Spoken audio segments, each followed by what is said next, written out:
IMG Academy Stadium. Ryan Sudol and Jonathan Torres getting ready to bring you the IMG Academy Kickoff Classic as the Ascenders host Carroll City and the Chiefs, all the way from just about 3.5 hours south in Miami Gardens. And Jonathan, we didn't get a whole lot of time to talk during pregame about some of the highlights from last year, but looking at this Ascender team just on the sideline right now, this is a team that is going to be a force to be reckoned with. It's pretty incredible. I mean, they're taking up, I don't know, I'd say probably about 70 of the 100 yards here on the field. And, I mean, their stature, their size, it's just a visually impressive team, and the game hasn't even started. And as we get ready for coin toss, you see the IMG Ascenders wearing their white uniforms with blue numerals and gray pants. Carroll City, the slightly difficult orange with black numerals and white trim. Again, a few of the guys that we will be keeping our eye on today, a few Division I college commits, also a few guys that have yet to make commitments but have their choice. A guy that has made multiple write-ups so far this year. Number 72, the offensive tackle, Daniel Fa'alele, standing at 6'9", 400 pounds, and helping put the IMG Ascender offensive line on the scale of some NFL teams. And for a guy that just played his first downs of American football back in May at the spring game, some of the highlight footage from him was incredible. Well, and like you just said, he hasn't, seen a football in an actual football season yet. He hasn't seen the ball snap, and I mean, they're already anointing him the chosen one, and he's impressive to see on the sideline.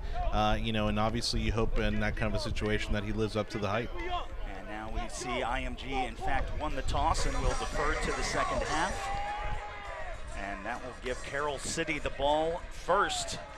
And some of the highlights that we were mentioning from the 2016 season, there weren't a whole lot of lowlights. Some issues in a lot of the earlier games with some disciplinary stuff and some mental penalties, but I know a lot of the guys on this team are definitely looking forward for that rematch with Corona Centennial out in California. Probably one of the most exciting football games that was played, not just at the high school level, but any level of football last year.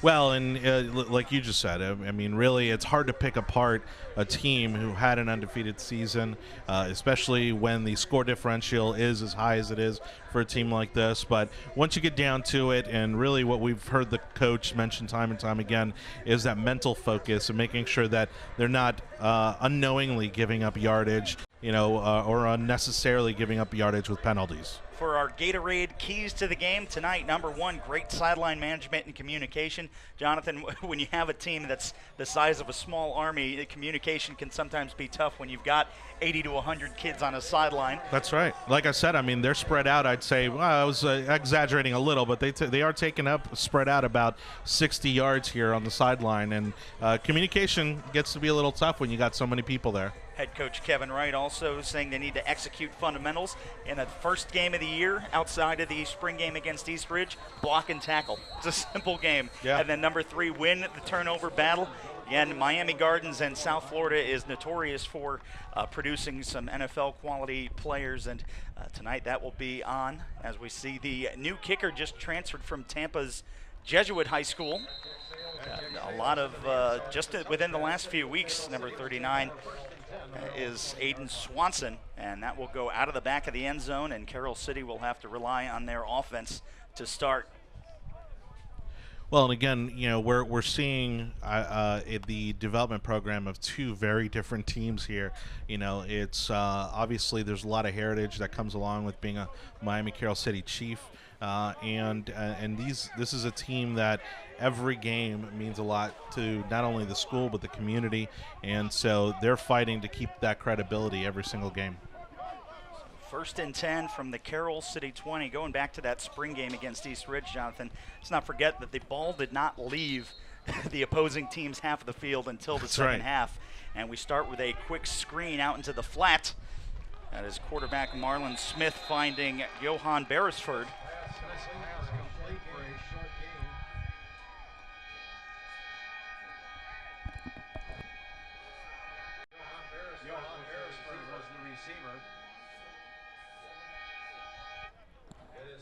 It is second down. We're just hearing here on the field, that was one of the weather alerts Yeah, again, we were actually going to try to do a little bit of pregame here on the top of the broadcast studio, and we didn't get to do so, but we did see this cloud of weather kind of moving towards us south to north. Well, we will step aside for a quick break as the Kickoff Classic will have to be temporarily delayed for lightning in the area. And after a first play, all the people in the stands are being told to go to the concourse. So again, there has to be at least a half hour, I believe, between lightning strikes in the area. So we could be a while, but stay tuned. You are watching Ascender Football on IMG Academy TV.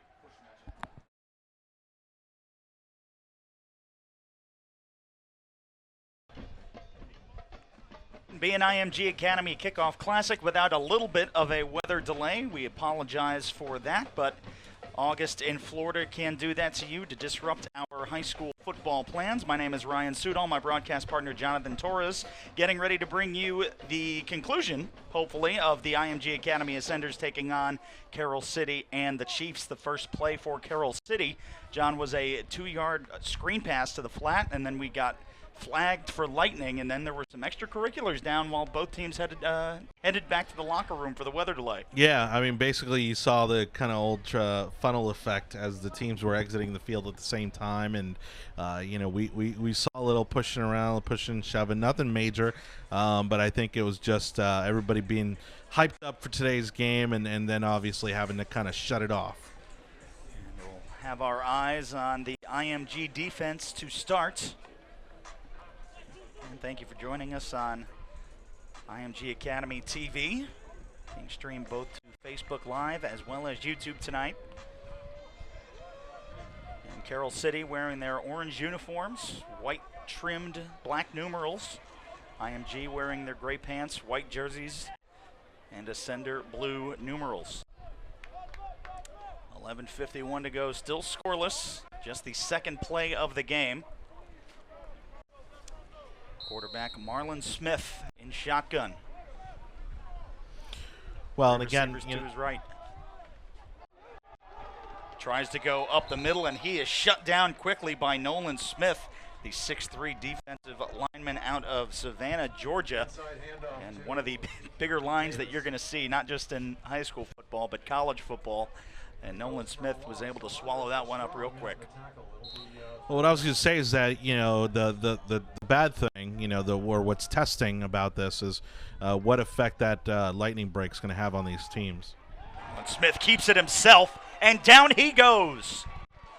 What a rush. And that is Teron Vincent, Ohio State commit.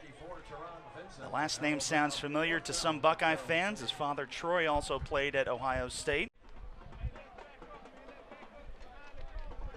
And that will bring up our first 4th down, and it looks like we might going to be heading back to the locker rooms.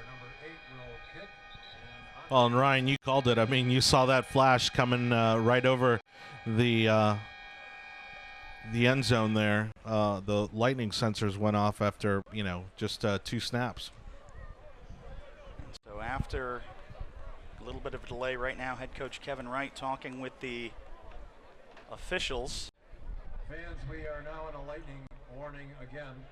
And as the stands have started to fill up for this very exciting game, right now I believe, according to Max Preps, this is the number 1 and 2 teams in the state of Florida.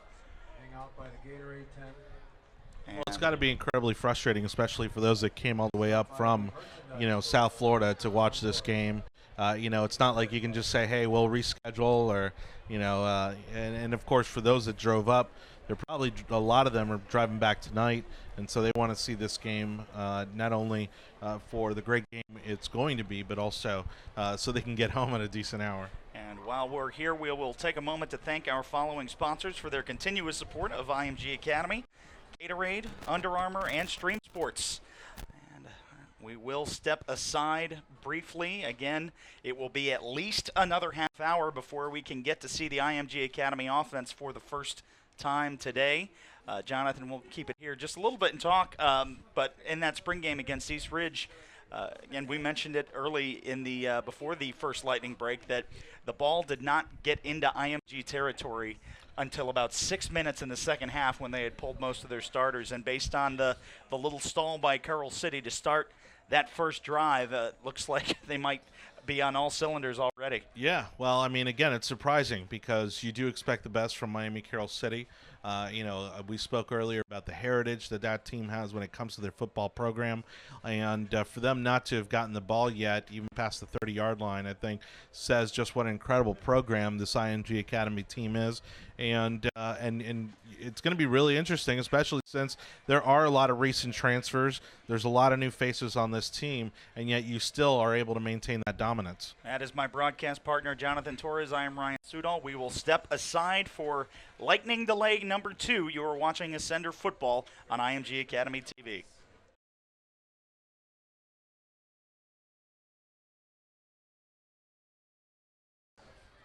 And welcome back to IMG Academy Stadium, where hopefully the third time will be a charm as the Ascenders and the Chiefs of IMG and Carroll City get back underway. It is 4th and 15 after a strong 3-and-out, probably the longest 3-and-out in the history of high school football.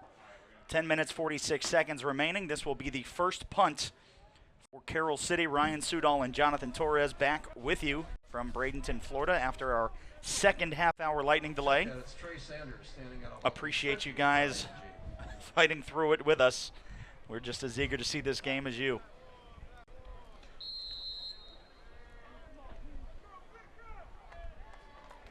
Now the snap back, pressure coming. And this one will bounce and not get into IMG territory. It looked like Trey Sanders back to return. And again, similar to the spring game, the ball will stay in the Carroll City half of the field. Well, certainly not the field position you want to give up to IMG, especially when they've got all this pent-up energy from 2 delays. And again, some of these guys being new to the team, wanting to make an impression, and now they're going to get their chance. So 1st and 10, it will be the Miami commit, Arthur Sitkowski at quarterback. 2 receivers to his left, 1 to the right. And now we get to see that stout offensive line of IMG trying to protect number 4. Snap is back. The run is up the middle, and that one just blown right through. It looked like Noah Kane getting the first touch, and he will be taken down for a loss. Well, and also notable here is Falele's first snap there. You know, it is a preseason game, but, you know, it's his second game, I guess, ever. And now 2 receivers to each side. That goes to Hightower trying to find some space. He'll get a short gain. Back up to the 46, gain of 2 from Sitkowski to Brian Hightower. Short pickup of 2. Rashad Davis in on the stop. That'll be 3rd and about 11 from the 46. 3rd and 11 from the Carroll City 46. Sitkowski takes the snap. A little shoulder now rushed. He's trying to stay on his feet, and he is brought down. And Carroll City penetrating what we thought might be an impenetrable O-line, and that will bring on the kicking unit. Yeah, a really strong showing by the Carroll City Chiefs defensive line there. Really, again, you know, it's what you would expect from the, you know, one of the top-ranked teams in the state.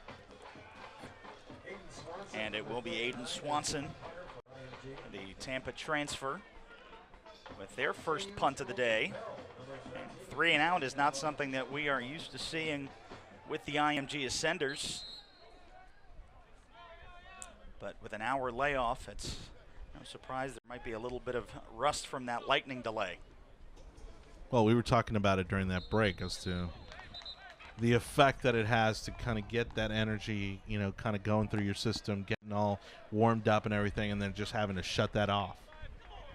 And a false start against IMG, which will bring the ball back into their territory for the first time. Ball will be spotted on the 48.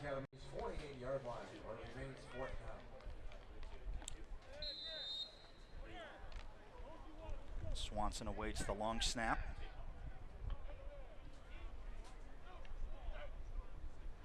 There is a wind, and the snap is bad. And Swanson's trying to cover up on it. It's Picked up by Carroll City. And they are down to the 5-yard line after the heavy snap. The winds are swirling in Bradenton, so Carroll City just yards away from taking a lead. Important to note, last season when Carroll City played IMG, they did take a 7-0 lead into halftime before IMG came back and answered with 17 unanswered points. Well, and again, this goes back to even one of the coach's keys of the game, which is winning the turnover battle. And you can't do that when you're the one giving up the ball. So 1st and goal, ball at the 5-yard line of IMG.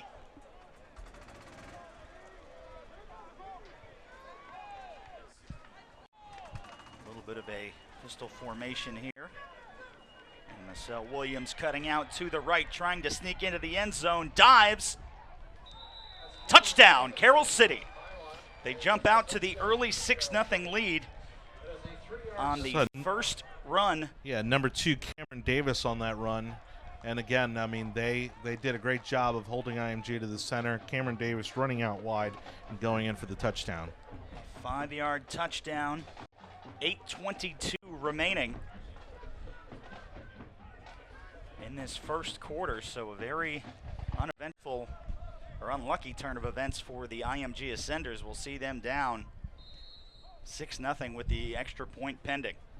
Well, like you were saying, I mean, they're not used to being in this position, and they're gonna have to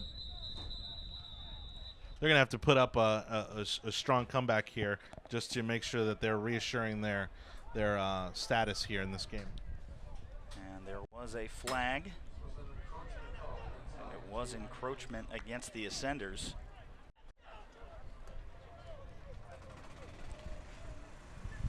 We keep talking about that spring game, and again, a lot of penalties here, and only now it's actually costing big for IMG. Javez Johnson on to kick. The snap is high. Pressure coming. Kick is up. And it's good. So with 8 minutes and 22 seconds remaining in the first quarter, Carroll City takes a 7-0 lead over IMG.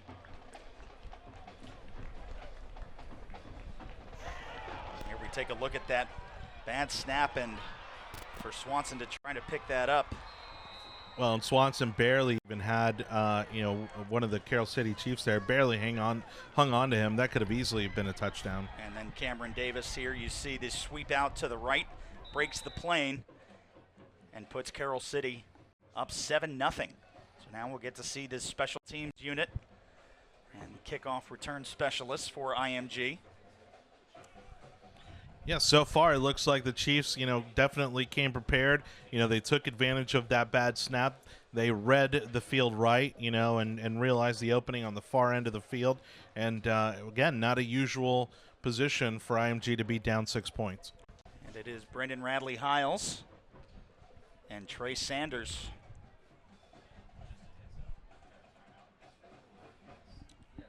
Awaiting the Carroll City kick.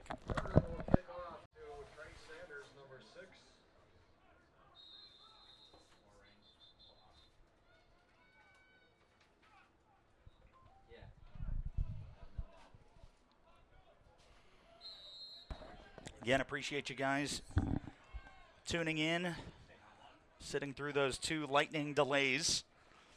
And now IMG's offense will have a full field to go, and this will be to Radley-Hiles. Saw him have a return in the spring game. Fields it at the 8, cuts through, and breaks back out, staying on his feet, and then finally going down at the 35. There was a cluster of Carroll City Chiefs. And then you heard the crowd's reaction as he broke away from the crowd and found some more space. Well, exactly. I think everybody expected him to go down right there along the middle of the field, and then you see him break out wide. Didn't get much farther down the field, but it was certainly exciting to watch him break out from that cluster. So 1st and 10 from the IMG 34. We'll see Sitkowski and Kane back on the field. One receiver to his left, 2 to his right. One man in motion. It is TJ Pledger, the Oklahoma commit, into the flat. Oh. He fumbles, and they're going to say that that was a backwards pass, and we're going to see if they're going to call incomplete, and they don't. They call the fumble on TJ Pleasure on the missed pass from Sitkowski to Pleasure. And now things not going in the right direction for IMG. It'll be 1st and 10 for Carroll City in IMG territory. Well, and that was tough, really, to get a good eye on that ball. I mean, we're sitting on the same sides as the cameras, and with his back turned to us, it was tough to see whether or not he even had an opportunity to get a touch on that ball. But now a second turnover in just a matter of about 5 to 10 minutes for IMG, and it's definitely not looking good to the start of this game. Marlon Smith back on for the Chiefs. One man in his back pocket helping block. He will try to run out and break out wide, and that is Elijah Barnwell, the junior running back, trying to break out to his left. But that play is shut down quickly, and IMG, again, going to try to get the ball back and avoid any more damage. I mean, it didn't seem like a terrible throw, but it certainly seemed, a little low. But I think it was also just him not really being prepared to catch that ball. 2nd and 12. Marlon Smith takes the shotgun snap. He's going to go to the air, floats one up, and tracking through, and incomplete. That for Johan Beresford. No flags. Excellent defense by IMG. Alondra Strong with the coverage, just making the last second turn.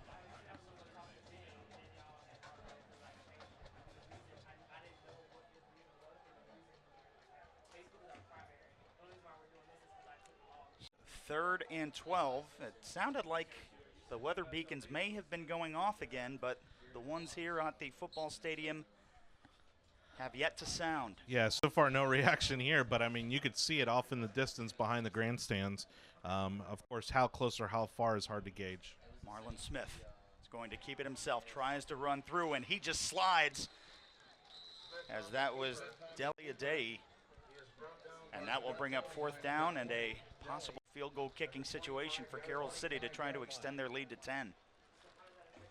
Yeah, so far we've seen that kicking not really the strong suit for this Miami Carroll City team, and looks like they may even just try to go for it. And the rain has stopped, and Marlon Smith has 4 receivers to his right, 1 to his left. Completely empty backfield. Going to try to break through on 4th and 10. Trying to draw the Ascenders offside. And the rain has started to fall in Bradenton. And a delay of game. So that'll be 5 yards. It'll be 4th and 15.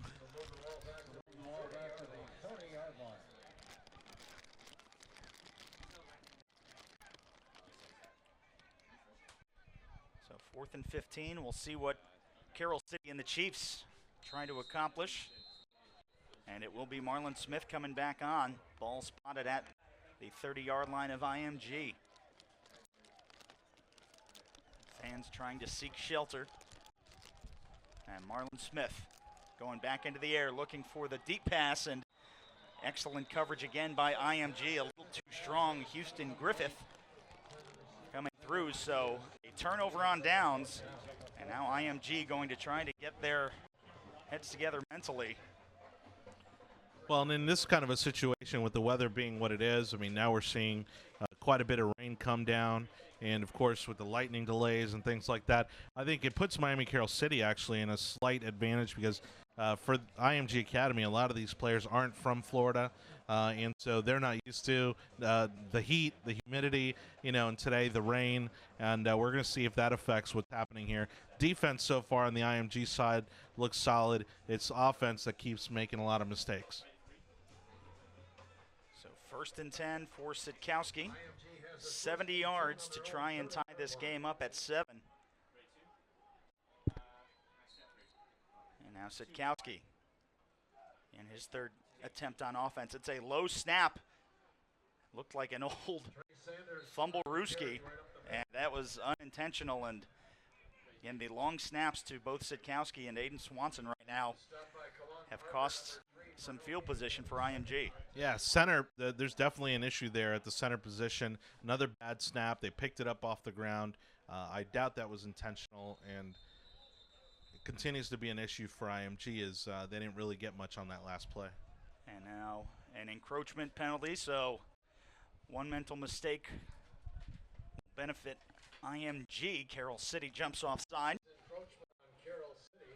So another 5 yards. Outside the 35-yard line for IMG. Bring up 2nd and 4. Ball spotted at the 36 of IMG. Sitkowski, 2 receivers to each side. And that was Sanders, the ball carrier, up the middle.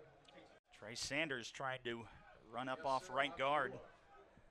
And now 3rd and a long 4 for the Ascenders to try and again break through and get a first down.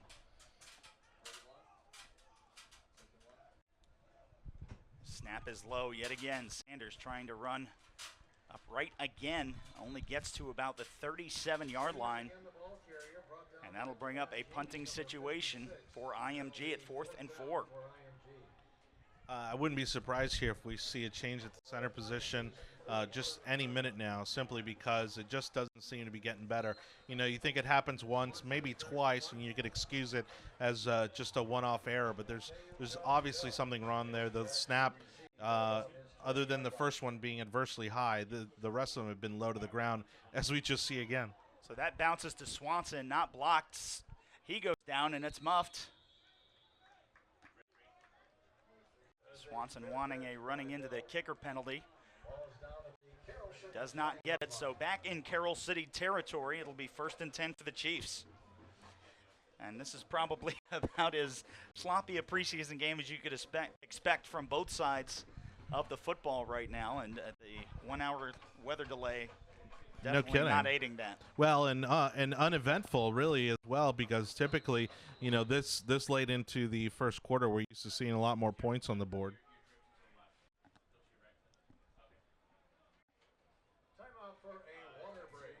And it will be a hydration break. We will take it with them. Carroll City 7, IMG Academy 0. You're watching Ascender Football on IMG Academy TV.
And welcome back, Carroll City, back on the charge. That ball slipping out of a Chiefs receiver hands. Again, we missed the first play, a short to no gain for the Chiefs, and now that'll bring up 3rd and 10 for Carroll City. Also need to give a nice shout out to Chip McCarthy, one of IMG's managing directors. The players actually wearing his initials on their helmets. He was in a fairly severe accident recently. So, Chip, we know you're watching, and our thoughts and prayers are with Chip McCarthy and his family, and can't wait to see him back on the Ascender sidelines. Davis up the middle. So on 3rd and 10, Carroll City tries to keep it on the ground and does not benefit them. That'll bring out the punting unit. In just about a little more than 4 minutes remaining in the first quarter. So far, the only, this is the second time the punting unit's been out, and, for Carroll City, not a very good punt the last time. I'm expecting that to be the case again this time. Hopefully, it'll kind of fire up this offense to maybe move the ball down the field. field. They're expecting it somewhere along the 40 to 50-yard line and, put them in a possible scoring position. And it is Trey Sanders and Brendan Radley-Hiles awaiting the punt. And this one's going to go towards Trey Sanders. He'll field it at the IMG 49, trying to find space. A nice block by Radley-Hiles. Sanders off to the races, gets up to the 35, and a nice short field for the Ascenders. Great run. I mean, came down the field, found, went wide, found that opening down the field, and, got some great extra yardage out of that. Again, moving them about half the distance from where the punt was and putting them, a little closer to evening the score up in this so far very low-scoring game. And it will be Sitkowski back out. Also, Cameron Coleman in the backfield, along with TJ Pledger.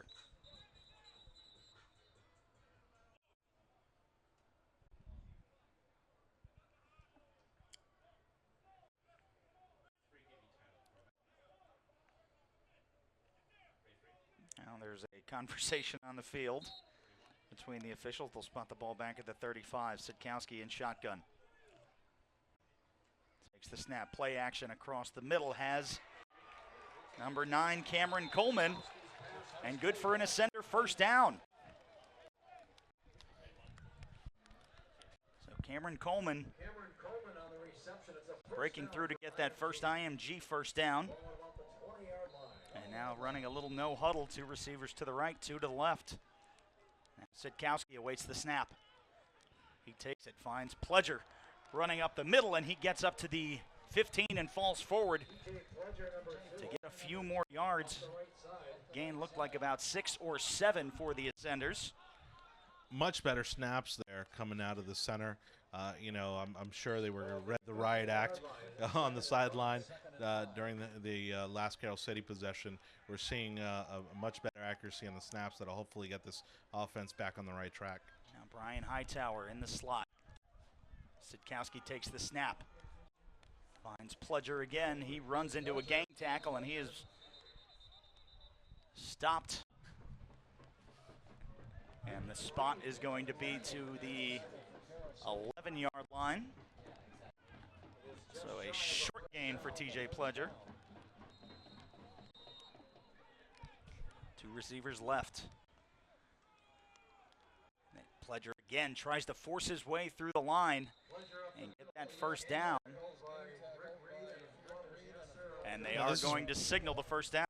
Well, this is what you're wondering, of course, maybe the coach is working on this particular play, or maybe taking a look at a particular player. They keep running this play over and over again, not really getting much results, but, certainly just inching them ever so closer to scoring position. And now Sitkowski has Trey Sanders in his back left pocket.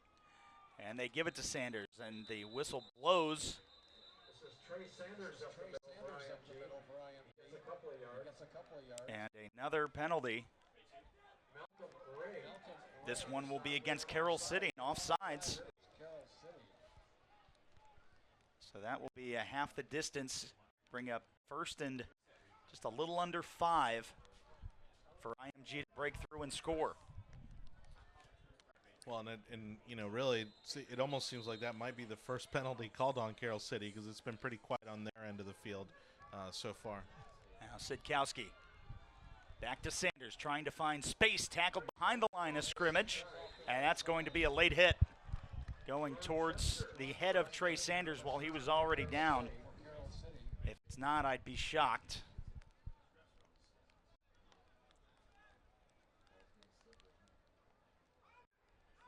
Now, even in that last play, the snap not seeming all that confident, all that secure. You're not. It's all about repetition and consistency, and you're not really seeing that so far from the center on this IMG offense. And it is a personal foul against Carroll City, a late hit. So that will bring them up to about the 3-yard line. The rain still coming down in Bradenton. It's cooled down into the upper 70s, low 80s.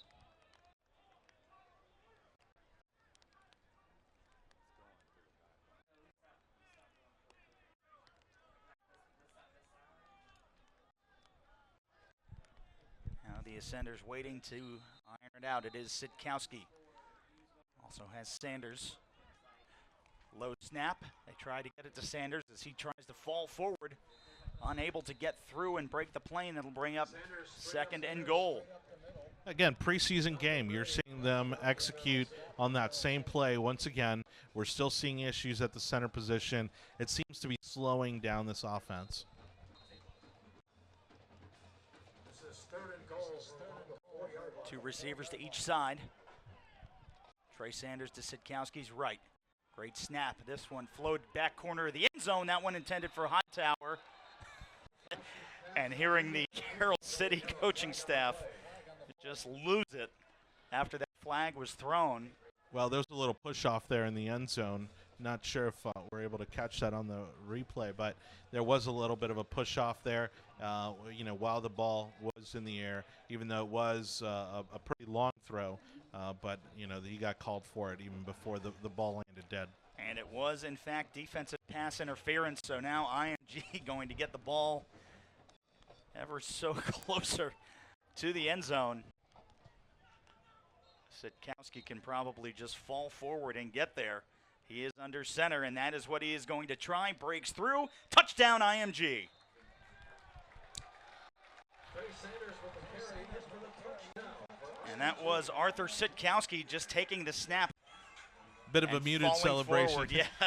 for the IMG Ascender family out here. Going to take a look at that once again. If you watch closely, too, at the end over here on the bottom right, there's a little interaction there after the play. So now the point after to tie it up. This will be Aiden Swanson's first place kick. So again, some rust from the lack of long snaps.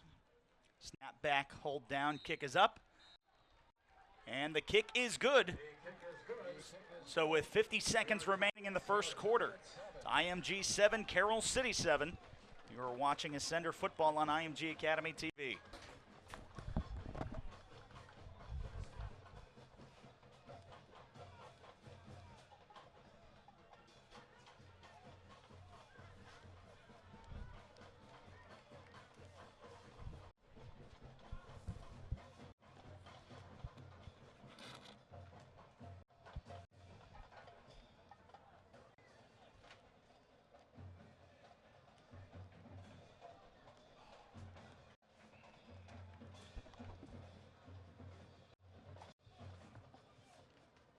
Bell and Beresford. Number 15 are deep for Carroll City on this kickoff.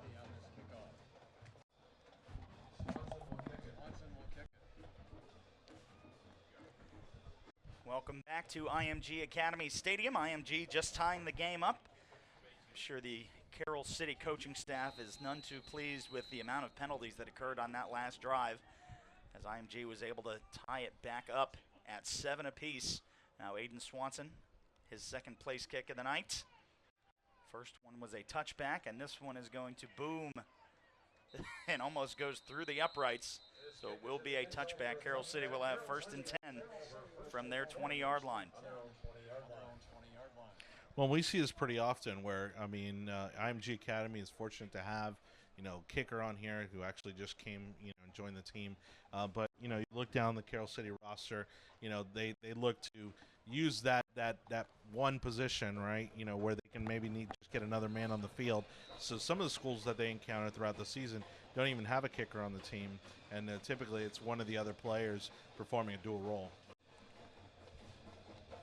I believe that is Marlon Smith back for the Chiefs. Changing up the play at the line, 2 receivers to each side. They keep it on the ground, and getting there it is yet again number 54, Teron Vincent, on many, many watch lists. Again, Ohio State Buckeye fans going to be thrilled to have him on the team next year as he gets his second tackle for loss. 2nd and 12 from the 18.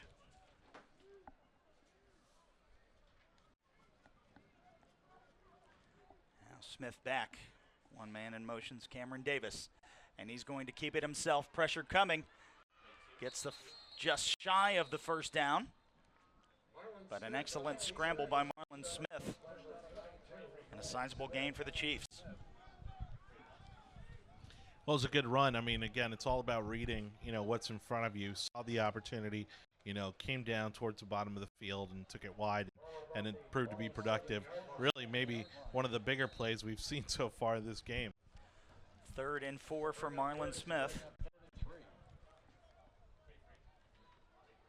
The ball spotted at the 26-yard line for Carroll City. Now Smith looking across the middle and getting there just as the ball does. Andre Cisco. And that will bring up 4th down with just about 5 seconds remaining in the first quarter. Yeah, I think Marlon Smith there, quarterback for the Chiefs, read that situation there. And while he certainly threw it in the right direction, I think he saw that he was well defended and decided to just ground it, but at least in the right direction, so he wasn't called for it. So Trey Sanders and Brandon Radley Hiles await the boot. And that is going to track just into IMG territory and will roll dead to about the 43, and that will be the end of the first quarter. Tie ball game in Bradenton. IMG Academy 7, Carroll City 7. You're watching Ascender football on IMG Academy TV. That is the end of the first quarter. It is IMG 7 and Carroll City 7.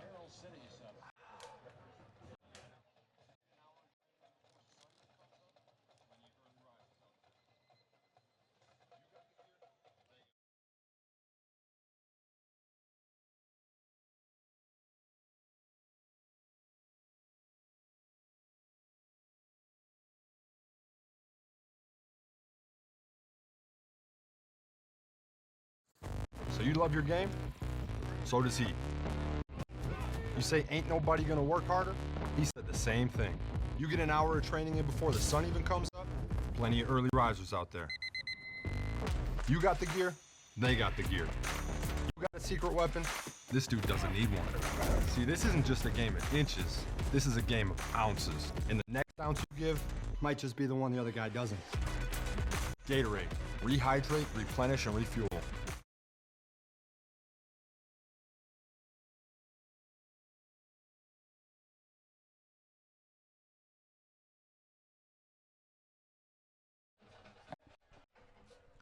Welcome back to IMG Academy Stadium. Ryan Sudol and Jonathan Torres and the Ascenders offense back on the field, 1st and 10 from the IMG 44-yard line. Sidkowski keeps it himself, a little misdirection, takes a hit and falls forward. Looks like someone might have even lost a mouth guard there or an ear pad. Great misdirection there by Sidkowski. I mean, got some great yardage on that ball. And again, a new play there. We hadn't really seen this so far this game. I think hopefully this is maybe the first sign of this offensive line finding their groove.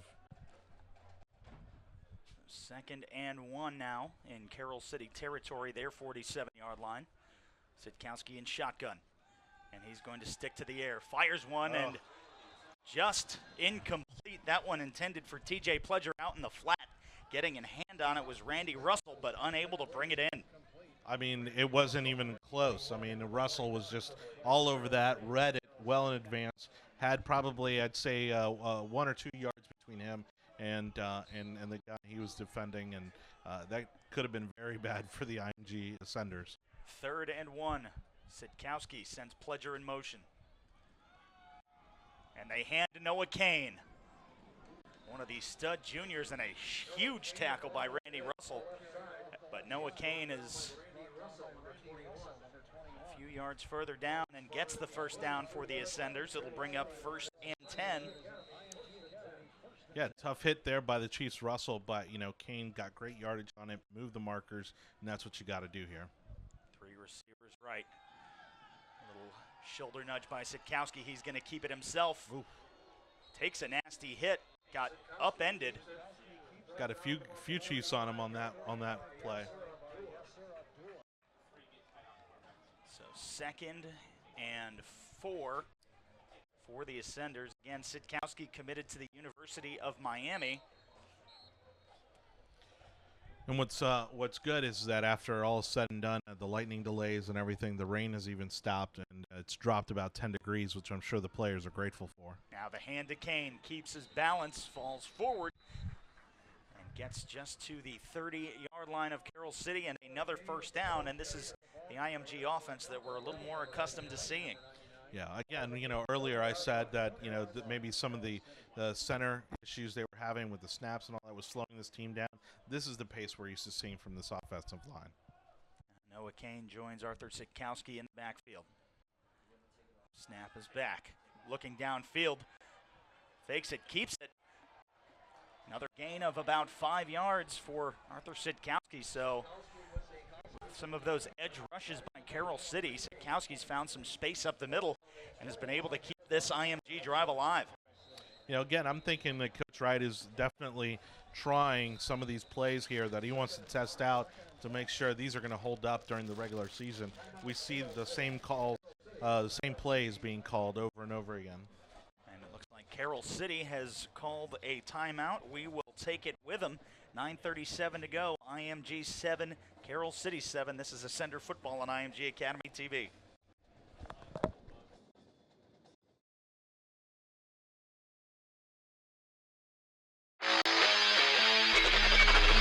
So, you want to be the best? So does everybody else. See, it takes more than wanting it. You got to show up. And when you show up and camp here, you'll be ready to compete anywhere.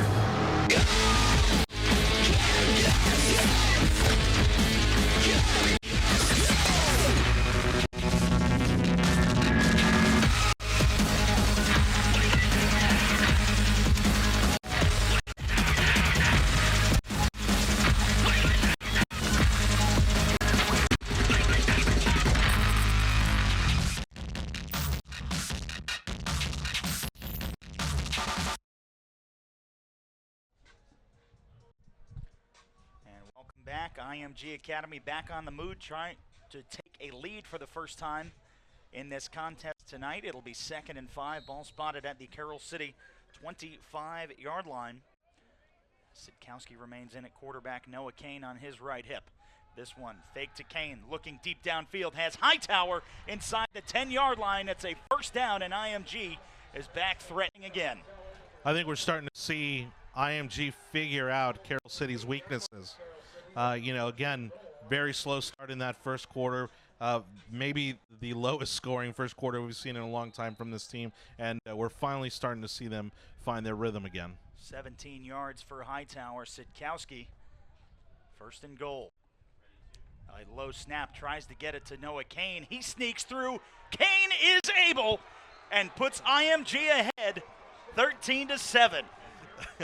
Well, it was a great run. I mean, he had plenty of room. Good block there to get through that final defender. And again, you saw everybody go upfield. Kane went downfield and put an extra 6 on the board for IMG.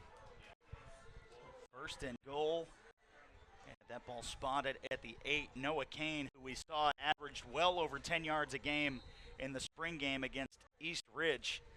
And again, the snap was a little low, but still Sitkowski was able to put it in Kane's belly, and he just danced forward for the 8-yard score. Snap back, hold down, kick up, and the kick is good with 9:10 remaining in the first half. IMG 14, Carroll City 7. And we'll take a look at the replay as you see the low snap, and somehow Sitkowski was able to get that up into Noah Kane and just breaks through and takes the lead over Carroll City. I mean, it's Vertus Brown there in the center position for IMG, and you've got to think that maybe this has been an issue, right? Even in the offseason where they've been working with him on it, and they can't seem to figure out what might be working for him to get him back on the right track on these snaps, but it could prove costly in the regular season if they don't figure it out.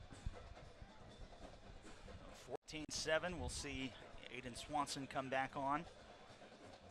Already had 2 touchbacks, and this time the wind is blowing a little bit into the face of Swanson, so where we saw his 2 kicks the other direction go out of the back of the end zone, This time Carroll City might actually have a chance to return one if this one hangs up and catches some wind.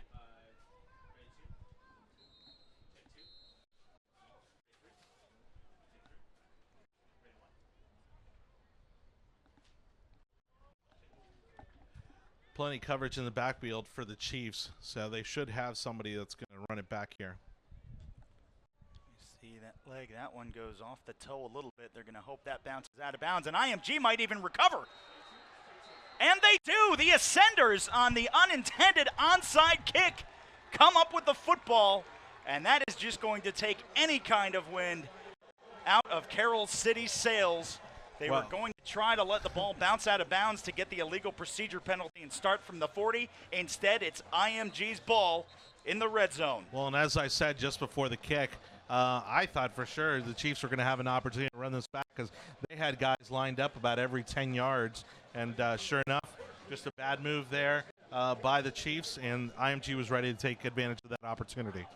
Now we see Swanson get under, and it looked like he mishit it just a little bit. And after that first bounce, it looked like it was going to go out of bounds, but IMG able to get there and recover. So 1st and 10, ball at the 18-yard line. It is Sitkowski. Another low snap, but a flag is down. And it is a false start against the Ascenders. So that'll bring up 1st and 15.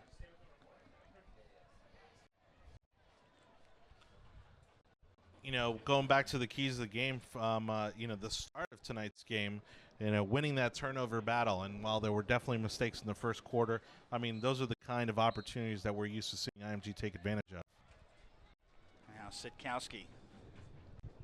3 receivers left, 1 to the right, and he is going to call a timeout. And we will take it with him. The Ascenders 14, the Chiefs 7. 9 minutes and 8 seconds remaining in the first half. This is Ascender football on IMG Academy TV.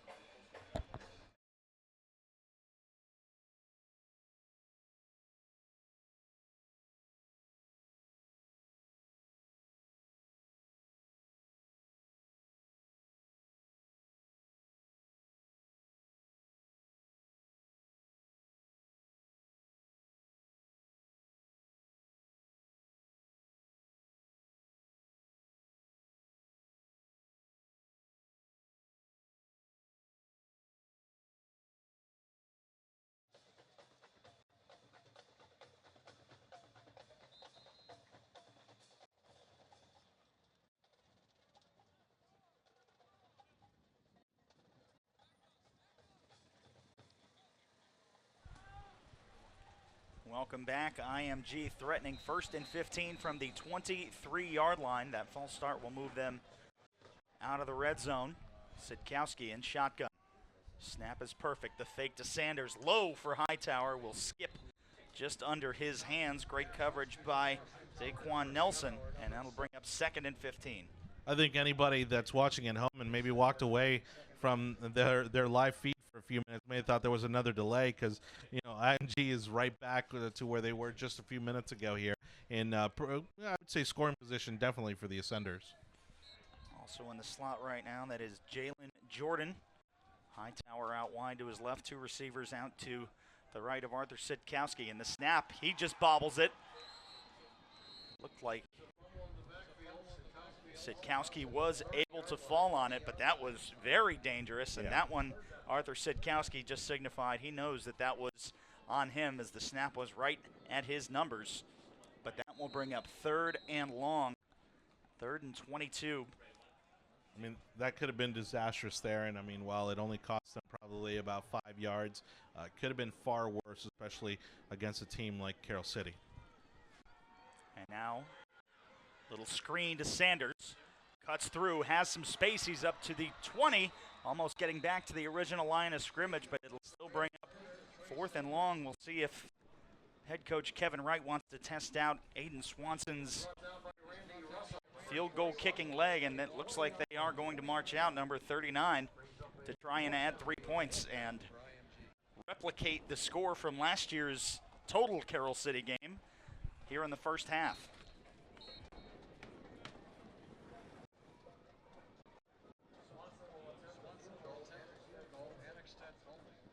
Annexted, the holder.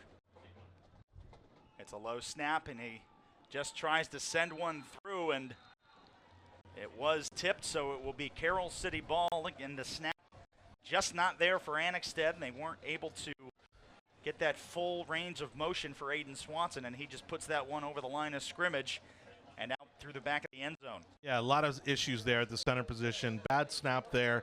We had number 8, Mark Carter Jr. from Carroll City celebrating afterwards, who may have gotten a little bit of a touch on that, but certainly didn't get more than 4 or 5 feet off the ground. So Carroll City will come back on. Macel Williams, sophomore quarterback / defensive back. And he will send Elisha Barnwell in motion. And trying to run right up the middle is not a good idea, as we have seen against this IMG team. Again, some of the best defensive ends and defensive tackles in the entire country. I mean, you look at those guys, and they are rock solid. I mean, they are wide and they're big, and yeah, definitely not a good move unless you can match up in size. 2nd and 6. There's the shotgun snap. And now looking for the deep ball, and that's going to be intercepted by the Ascenders. And that's part of that sophomore inexperience to just throw a duck right up there. Well, and you know, kudos again to the Ascenders for reading that opportunity there and seeing, you know, the opportunity for that interception. And I believe that was number 12, Greg Newsom. Also sharing a number with Bryson Lucero. But Greg Newsom, one of the other cornerbacks behind Brennan Radley Hiles, and puts IMG back in a scoring position from the Carroll City 44. Definitely something you want to see from your team, where defense not having to work too hard, getting the offense back out on the field as quickly as possible. And here we got. And now that is TJ Pleasure, the Oklahoma commit, gets a sizable gain and another first down for IMG.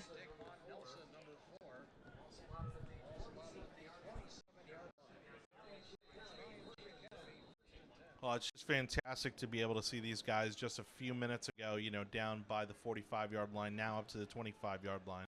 Now Sitkowski takes the shotgun snap, and that time it looked like it was Pledger just losing his footing.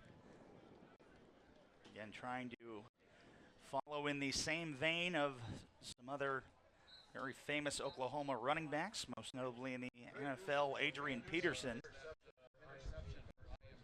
Well, and great speed by Pledger, but also great maneuvering. I mean, you're seeing a lot of quick moves from him. Very agile, especially when you're trying to get up the middle and you're trying to find those pockets to give you that room. That's exactly what you need to see. So now Sitkowski looking to the sideline to get a change of play.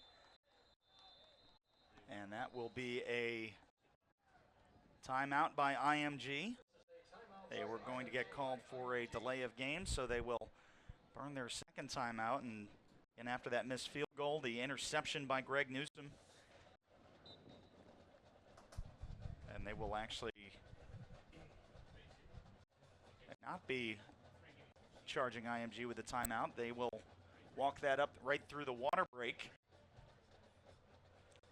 But after a couple of sloppy drives for IMG to start the game, they seem to have finally got a little bit of momentum that they can keep going into halftime. I mean, that weakness is still there at the center position.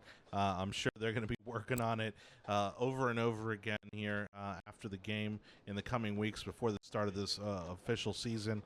But it seems to be a weak point there, and to the point where now it's also affecting their special teams. And that's also not a good position to be in going into the caliber of teams that IMG sees during the regular season. Now Sitkowski, 2nd and 7. Ball on the 24-yard line. Two receivers to his right is Cameron Coleman and Brian Hightower. And out to his left is Jalen Jordan. TJ Pledger stays in the backfield at the tailback position.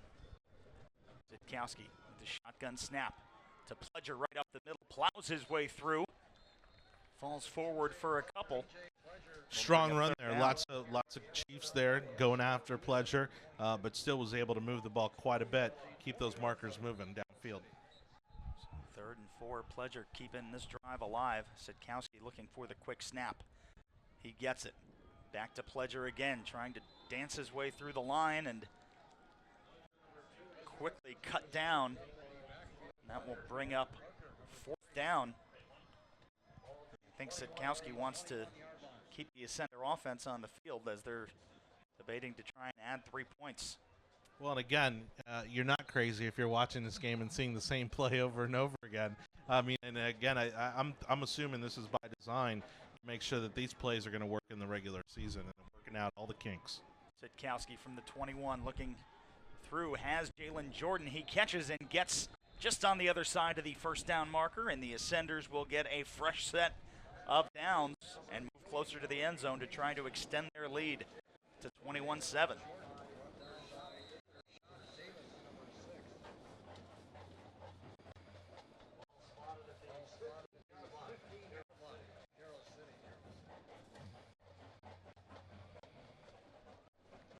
Now Sitkowski will break the huddle. Noah Kane joins TJ Pledger in the backfield. There's the snap. It is low. And trying to fall on it is Kane. It's probably the 4th or 5th fumbled snap that we have seen tonight from IMG. Yeah, I mean, Vertus Brown is the center there, and again, you have to wonder why. Maybe because it's preseason, they've allowed him to stay in that position, but again, it continues to be the source of issues here for this IMG center offense. So now they will try the same play, 2nd and 21.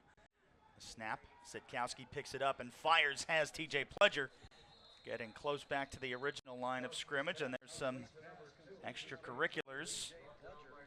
So a nice gain for IMG as Sitkowski finds TJ Pledger. So 3rd and 12. You can see that real crisp delivery from Sitkowski. And very strong arm.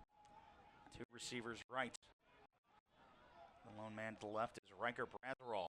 And now there is some movement before the snap. And that will move IMG back 5 yards. Well, we saw, again, a little bit of interaction there between Pledger and over on the Chiefs side, number 6, Rashad Davis. And that's actually been happening since the 1st quarter when we saw him on the other end of the field. You know, there was a little bit of interaction there in the end zone, and I think that's continuing to carry over. Hopefully it won't, continue to grow into anything else, but there's certainly a bit of a rivalry there developing where those 2 guys, just a lot of tension there. 3rd and 17 from the 22-yard line of Carroll City. Noah Kane right on Sitkowski's hip. It's a low snap. Sitkowski picks it up, trying to get into the end zone, and it is intercepted. And it is down to the 50, and he is celebrating already. It's Yasir Abdullah, and a pick 6 for Carroll City will even the game up. Definitely have a stunned IMG Ascender team on the sidelines, on the field here, as they certainly did not expect for this interception to take place. Just maybe not sure exactly where Sitkowski was looking, but threw it right to that Carroll City Chief. And you know that celebration running downfield from Yasir Abdullah is going to resonate with that IMG offense when they come back. Well, and this defense has actually, I think, been in really good shape as well. So you know that they're going to also come back and show that, IMG is going to be the dominant team on the field here. But you're right. I think the offense needs to prove that this is their field, this is their home turf.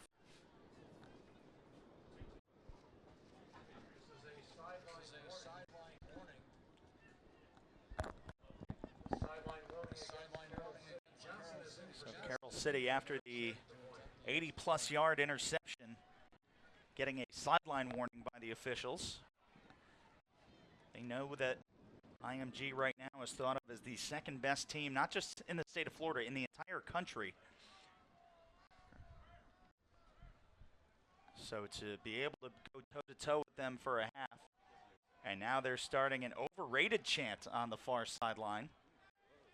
And you know that is going to resonate with the Ascender defense, and that I am sure will come back to bite them. Look, and I've got a lot of love for the Miami Carroll City Chiefs. I grew up maybe about 15 minutes from their campus. I went just up the street to American Senior High, so we definitely had a bit of a rivalry in high school.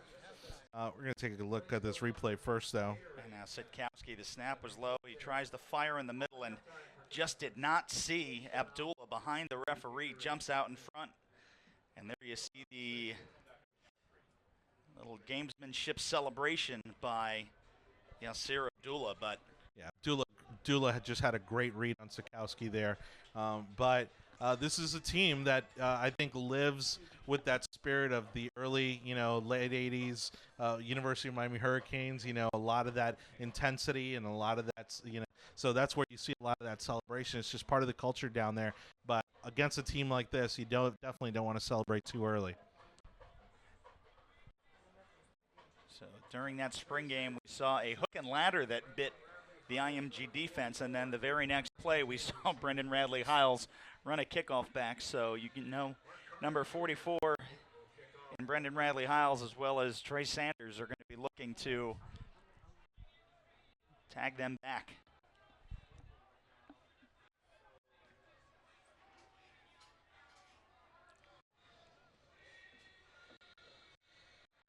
Well, and trust me, nothing would be bigger than for this Chief team to go back down to Miami, where there are so many amazing teams, and say that they beat the IMG Ascenders because, again, coming off of an undefeated season nationally, for Carroll City to come in here and beat them, even though it is a preseason game, is still a really big deal. Radley Hiles picks it up at the 8, and just like that, there he goes. And the big Nebraska commit gets it back up to the 50 on the little bit of a direct pooch kick. And he's able to pick it up and get about 40 yards on the return and put the Ascenders right back in it. Once he hit about that 35-yard line, you really saw him find his stride, picking up great speed. I thought he was going to break left where there was a little bit more opening, broke right, and found some Carroll City Chiefs there to take him down around the 50, but that was a great run. 42 yards officially for Brendan Radley Hiles on the return. Not just an excellent defensive back, also an excellent special teams player. And now you see the stout offensive line of IMG standing at midfield just over the Ascender logo. And worth noting, the 52, Vertus Brown, again at the center position where they've been having issues all night. Three receivers right, one to the left for Arthur Sitkowski. Here's the snap is low, gets to his hands, he stays on his feet, and he's able to get a yard. And that one got into his hands, but it looks like he might have pulled his head up just a little bit to try and see where he was going before he actually had the ball. And those are some of those mental mistakes that cannot be made once we get to the regular season starting next week. Yeah, IMG taking on Chandler, another top-ranked team in the country, on national television on ESPN. Sitkowski, and that one finds Noah Kane, and a very short gain. He'll get one, but a nice hit by Irshad Davis. Well, and certainly joking here, but Sitkowski might have to apply for a job at Haagen-Dazs with all the scooping he's having to do of these low snaps. I mean, it's just this ball. He's been scooping it up all night off the ground. And again, I genuinely think it's affecting the speed of this game for an IMG offense that's used to playing very fast. 49 yards away, 3rd and 9 for the first. And now that one right at his face mask. Sitkowski, a beautiful pass, and just off the hands and face mask of number 88, Jalen Jordan. And that will bring up 4th and 9, and we will see a punting situation. Yeah, I mean, not what you're used to seeing, especially from Jalen Jordan, but that was right at the numbers. Beautiful pass by Sitkowski, and unfortunately dropped to turn over the ball.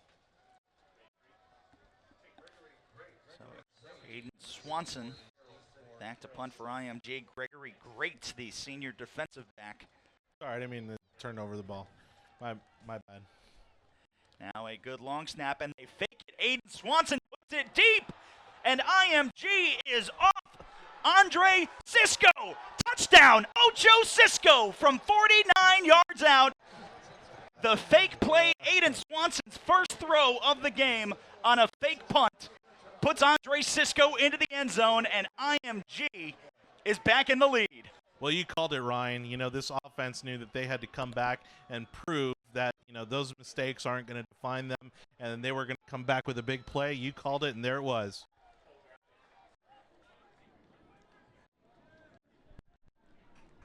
As we take a look at the replay, Swanson didn't even pretend to punt it, just puts it over the defensive backs, and Andre Cisco off to the races, avoids one tackle, a nice block, and into the end zone. That is why they call him Ocho Cisco. Well, and you're going to need a lot more than one defender in the backfield there to stop just about any IMG ascender. Now Swanson, the snap back, the hold is down, the kick wasn't pretty, but it worked. With 1 minute and 57 seconds remaining in the first half, IMG 21, Carroll City 14 after the 49-yard fake touchdown pass from Aiden Swanson to Andre Cisco. And 21-14 the score. You are watching Ascender Football on IMG Academy TV.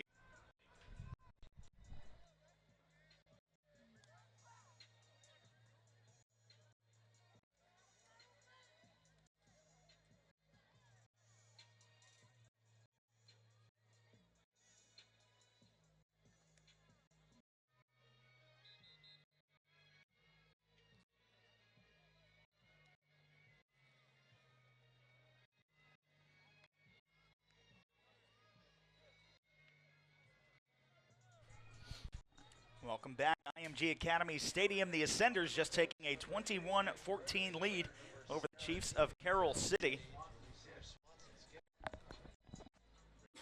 And now we will see Aiden Swanson back on to try and pin Carroll City back deep in their own territory. You know, after a play like that last one, it's one of those that typically that would be very risky for most teams. And honestly, I've never seen a team who does those kind of trick plays with more confidence than IMG Academy. I'll look no further than the Corona Centennial game last year where head coach Kevin Wright went for it, and they are going to say a touchback. But again, they were down, IMG 49-42, scored to get within one and went for the 2 points in the win with just seconds remaining. And that will also be another fantastic rematch for the Ascenders this year. Game ending 50-49. Again, Corona Centennial, one of the better teams in the state of California as well as in the nation. IMG, without question, has one of the toughest schedules going forward. Well, and we also like to note that they're traveling. You know, I mean, honestly, the mileage that these guys put in every year on this football schedule is astounding. One deep down the left side and just tracked out of bounds. That is Marcel Williams. Number 10, Legend Moore, excuse me.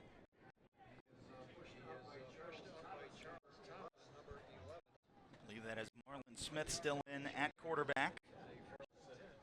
Carroll City going to try a little no huddle to try and catch the Ascender defense off guard. Here's the snap. Now this handoff, a run up the middle and completely stuffed. A gang tackle with Stefan Wynn right there in the middle as well. Keep them right at the line of scrimmage. I mean, there on that block, we saw Stefan Wynn. We saw Teron Vincent. I mean, just two big dudes that, you know, I mean, they weren't going to let him get by. Now Carroll City looking for the deep ball, tracking out and intended for Legend Moore. Or, excuse me, that was Trayun Lane, senior wide receiver, just couldn't follow the ball out of bounds. So 3rd and long from their own 34. Carroll City needing to get a first down before IMG has an opportunity to blow this game wide open.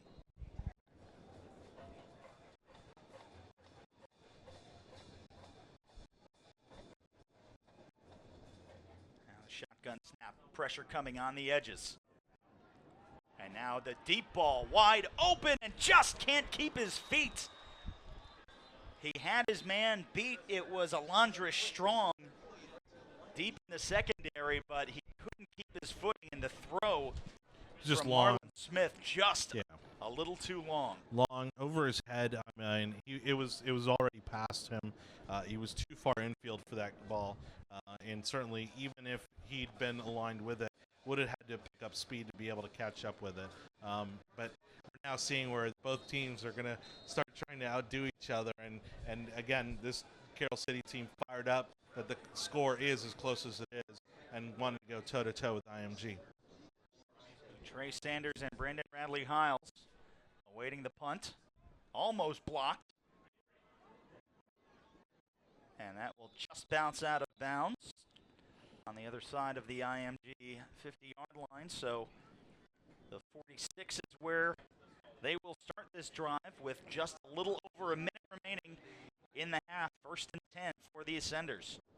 Somebody definitely got their hand on that ball. It took hard curve, towards the bottom of the field, and went out of bounds there. So you're definitely seeing, the defense there do their job and trying to stop that punt. I want to thank everybody for hanging tight with us on this Friday evening on Facebook Live and YouTube.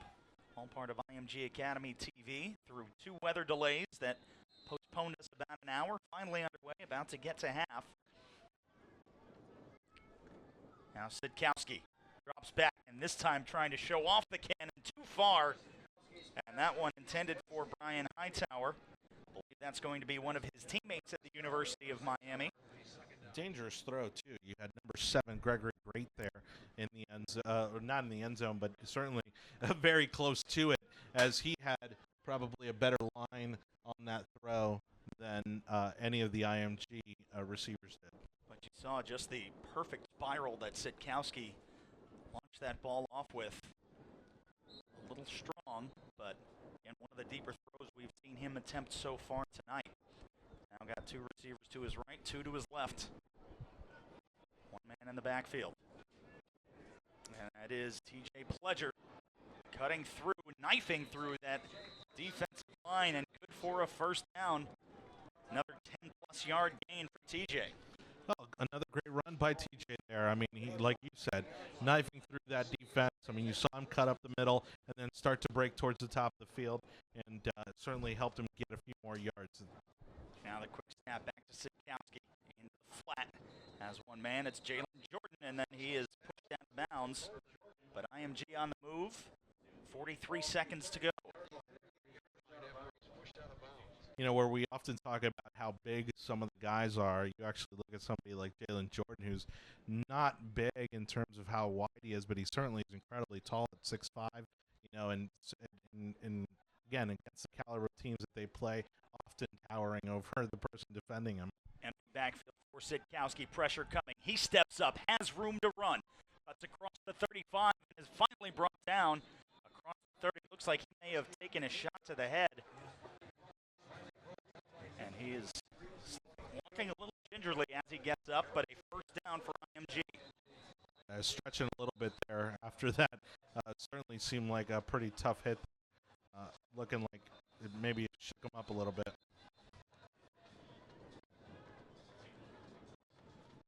And it looks like they're going to keep him on the field. Again, with all of the new science surrounding head injuries, concussion protocol taken very seriously, especially at some of the youth levels.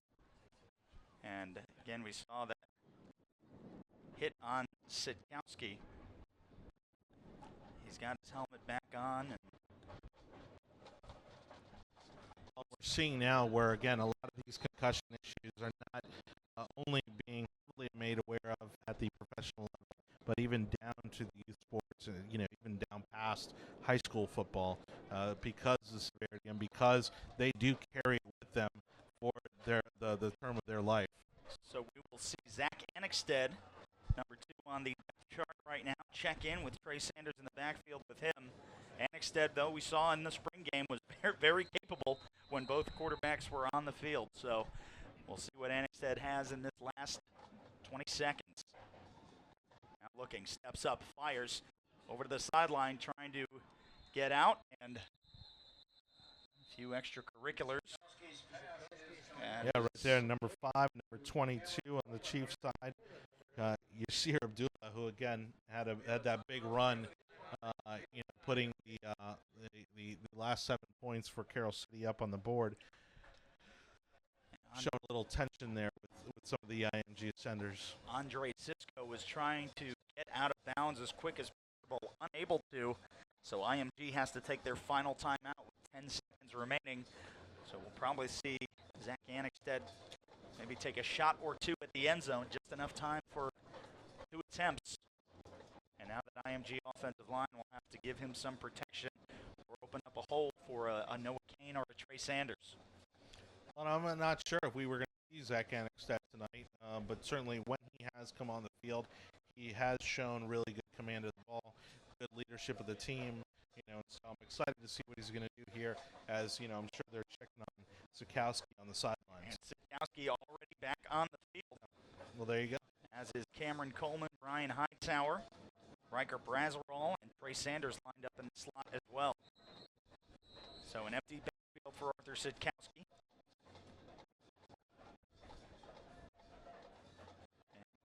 Carroll City going to bring the pressure, edge rush, and that is hit. And still finding it is Riker Brazerall. Probably not enough time for another play, but impressive after that one was knocked out of his hands regardless. But a heck of a rush on Sikowski's blind side. I don't know that I've ever seen something like that. I mean, where the throw was literally deflected, but yet still a complete pass. So right now they're saying there may in fact be some kind of penalty that causes another play, and that's in fact what happened. There is no time left on the clock.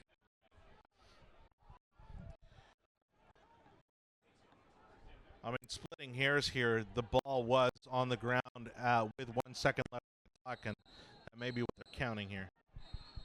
And they're going to say they did not get the snap on.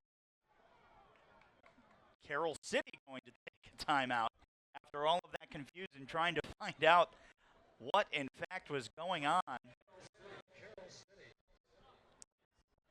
With, again, 1 second left on the clock. I mean, we're so close here to being in halftime, but I think Carroll City realizes that even 20 yards out is not a position that you want to be in against this IMG offense. Also not sure if they're going to give us an abbreviated halftime because of the 2 lightning delays that we had to sit through. So stay tuned. We'll have our halftime break shortly, wrap up some of the first half action for you. And Sikowski will get one last shot with 1 second. There's Jalen Jordan, Cameron Coleman, also Brian Hightower. I believe that's Will Huggins on the far side as well. Now the snap to Sikowski. Sanders providing some blocks, looking into the end zone for Jordan. It's caught! Oh, such a great catch. Still waiting for the official signal. And it is caught for a touchdown. On the last play of the first half, Sikowski puts a laser on Jalen Jordan, who gets his feet down. And that is not the way Carroll City wanted to go in the locker room at halftime. That's exactly what they were afraid of. And you saw the center official in the end zone call it. Of course, the head official, I guess, just wanted a little reassurance there, but it was a great pass. If you were hearing it, you heard that. You heard those pads popped as soon as that ball was caught. And Aiden Swanson adds the point after. They're saying he missed it. So not the way that IMG necessarily wanted to go into the end zone, but let's take a look at that pass again from Sikowski. Perfect snap and just takes a quick drop and throws into the corner, and Jalen Jordan gets his feet down, and you can see the IMG administrators going crazy. As they add 6 points before the half, they go in. They are leading 27-14, the Ascenders over the Chiefs. We will have a 15-minute break for halftime and second half action for you momentarily. You are watching Ascender football on IMG Academy TV.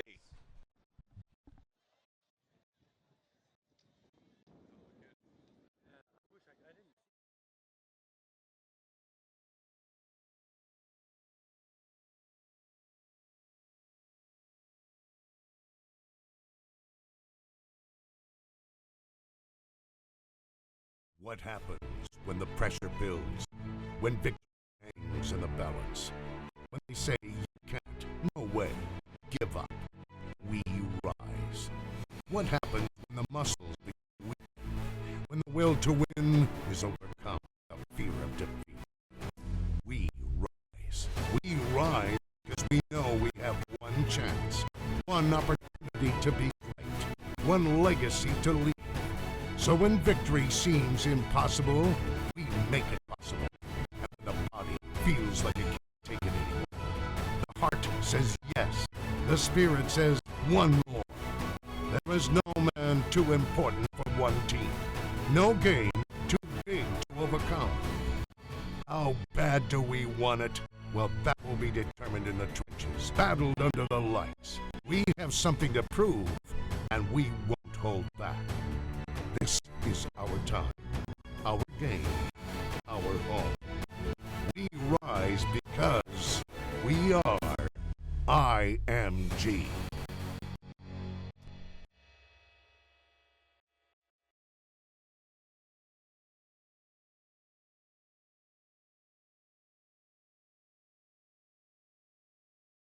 What happens when the pressure builds, when victory hangs in the balance, when they say you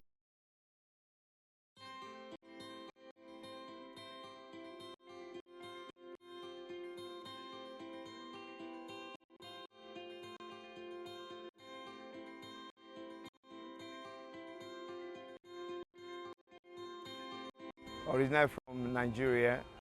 The meaning of the last name is Osigwe, is warrior. My warrior is somebody who is a leader, set good examples, never gives up. You're a warrior, competitive, so competitiveness is just, that's how we were raised. My dad has been competitive all his life. When I was 12, I was playing in the West African region, a couple of ITFs tournaments, a couple of challenges. At that particular time, it was survival.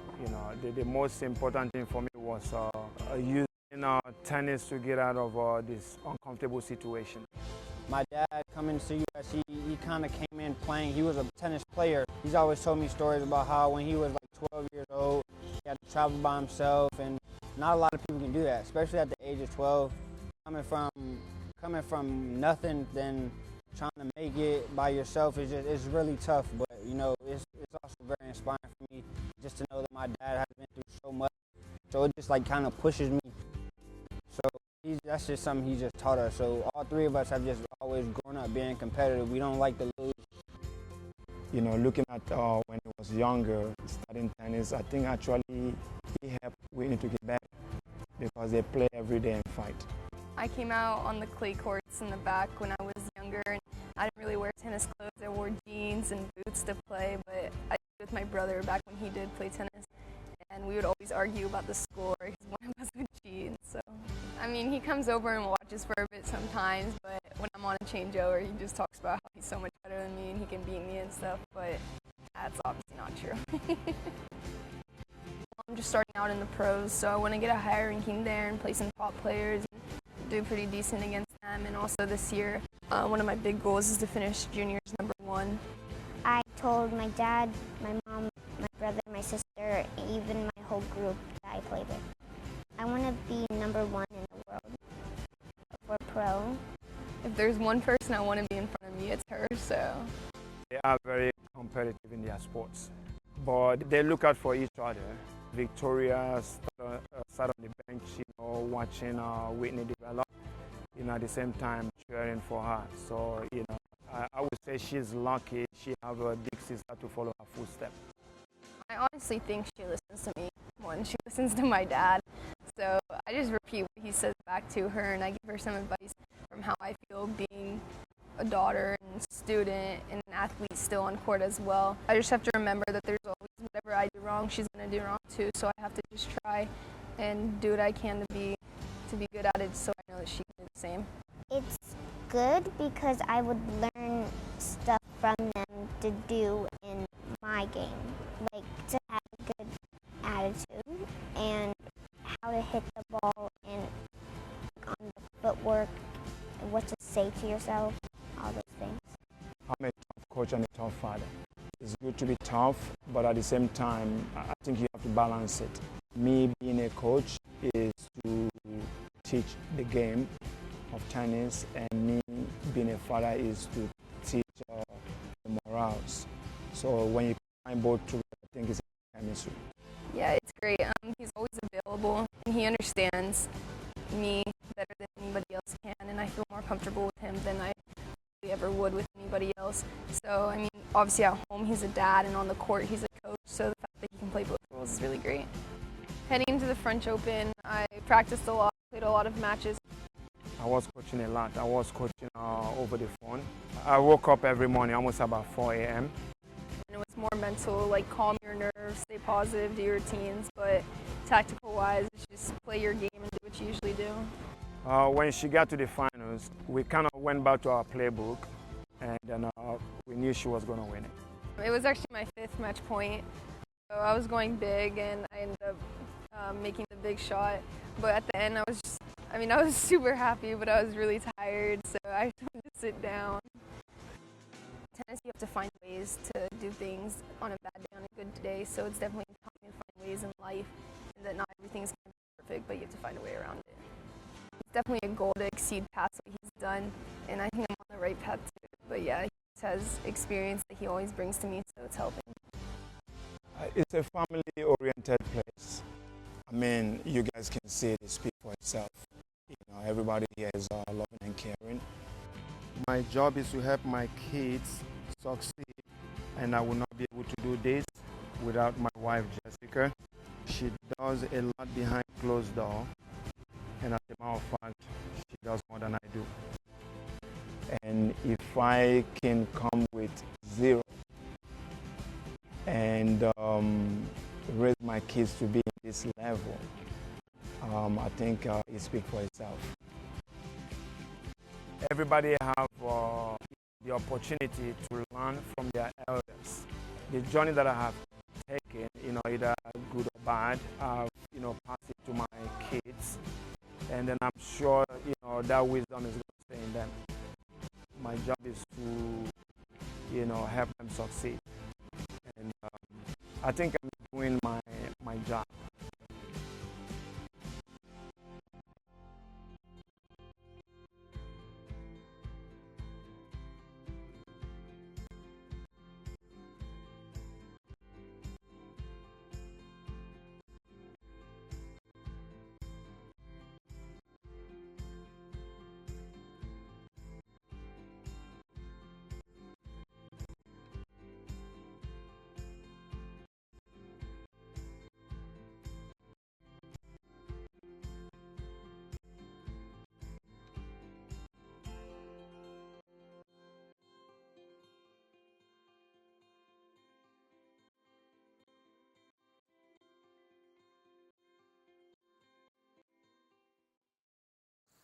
So you love your game?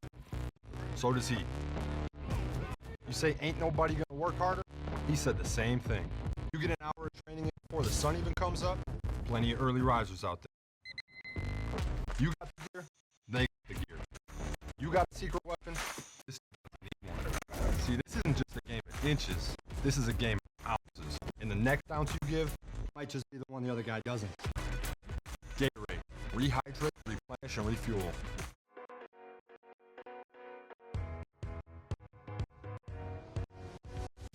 So I started picking up golf when I was 6.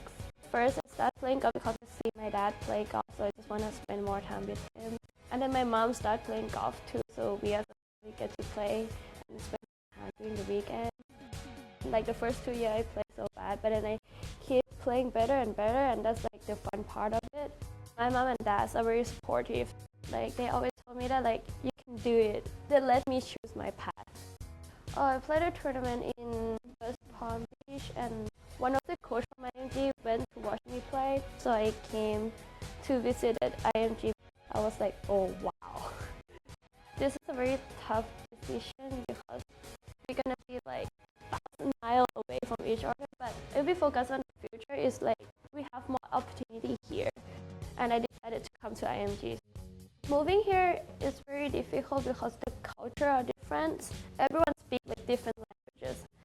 But then I met a girl across the hallway, and she became my roommate on the second and third year.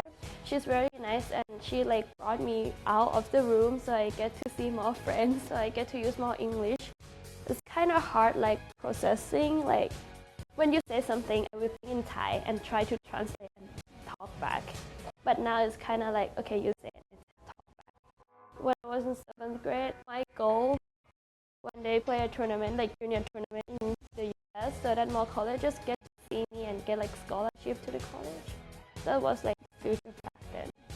Anika Invitational is one of the biggest tournaments in the US. I was very happy. That's like the best round I ever shot before, 65. That's my first win of AJJ event too, so beyond my dream. Mom and dad always told me to do my best and be patient on what I'm doing, just stick on the progress, and one day it will be my day, and it's like happened.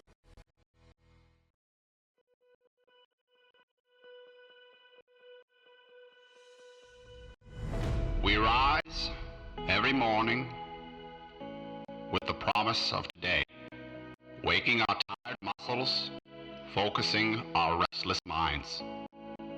The echoes of those before us ring across the courts, blow across these fields. This is our sanctuary, a place where legends are made, where we rise up to every challenge, learn from every fall, step out of the comfort zone. Because the only comfort we know is filled with sweat and the scent of victory. Today, like every other, we press on, pushing the limits, defining what it means to be competitive. We'll let you in on a little secret. We can never reach our potential. Then what? We're done? No. What may be our limit today will be surpassed tomorrow, again and again and again. And when our body needs rest, we service the mind, the engine that helps us outsmart, outplay, outlast. Innovation gives us that edge. Vision charts a course for our future. It's not about chasing dreams or some imaginary sense of control. The only control we really have is how hard we try to learn, to persevere, to win. True champions are as competitive in the classroom as they are on the field or court, and they'll pursue a worthy cause with as much heart as they leave in the arena, because they know service strengthens more than the spirit. The difference between good and great comes down to 1/10 of a second, unwavering focus, or endless endurance. Well, that's what we're all about. That's why we rise every morning, knowing there are no limits to greatness. Limits are speed signs, not leaders, not champions, not us. We are students. We are athletes. We are leaders. We are IMG.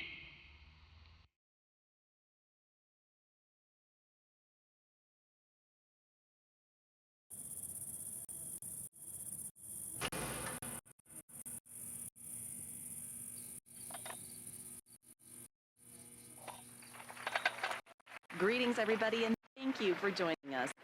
On the show, we'll be facing today's youth. This is a generation that's been completely spoiled.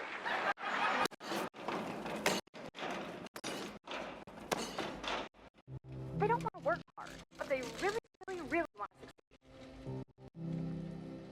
Slackers.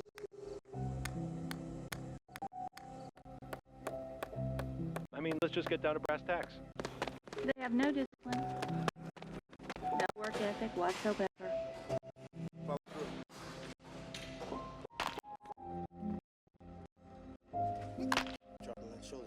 They think they're so great at everything.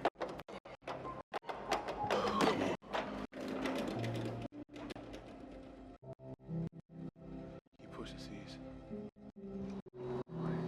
Strong legs, one body, one more. I mean, they just need to wake up.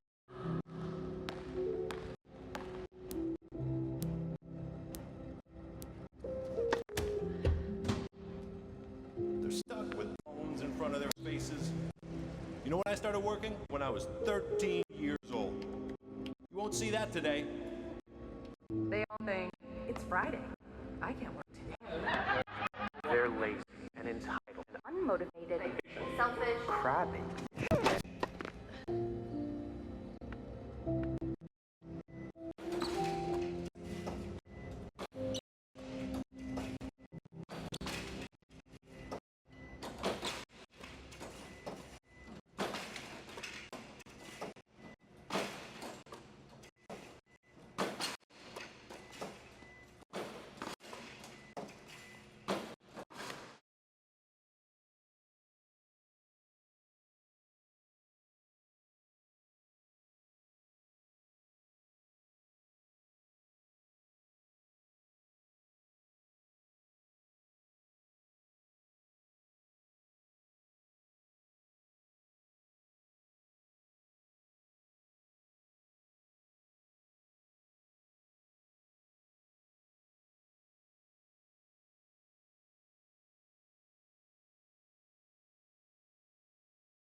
And welcome back to IMG Academy Stadium, getting ready for the second half to kick off. Right now, the Ascenders leading by a score of 27-14 over the visiting Carroll City Chiefs. Ryan Sudol alongside my broadcast partner, Jonathan Torres. And John, what a way to end the half. We had the touchdown from the fake punt that went for 49 yards on the pass from Aiden Swanson. And then on the very last play, the last second, Arthur Sikowski puts it on Jalen Jordan's numbers. Well, it took the first quarter, really, I think, for IMG to finally find its groove. The first quarter really rough for them. Couldn't get a rhythm going.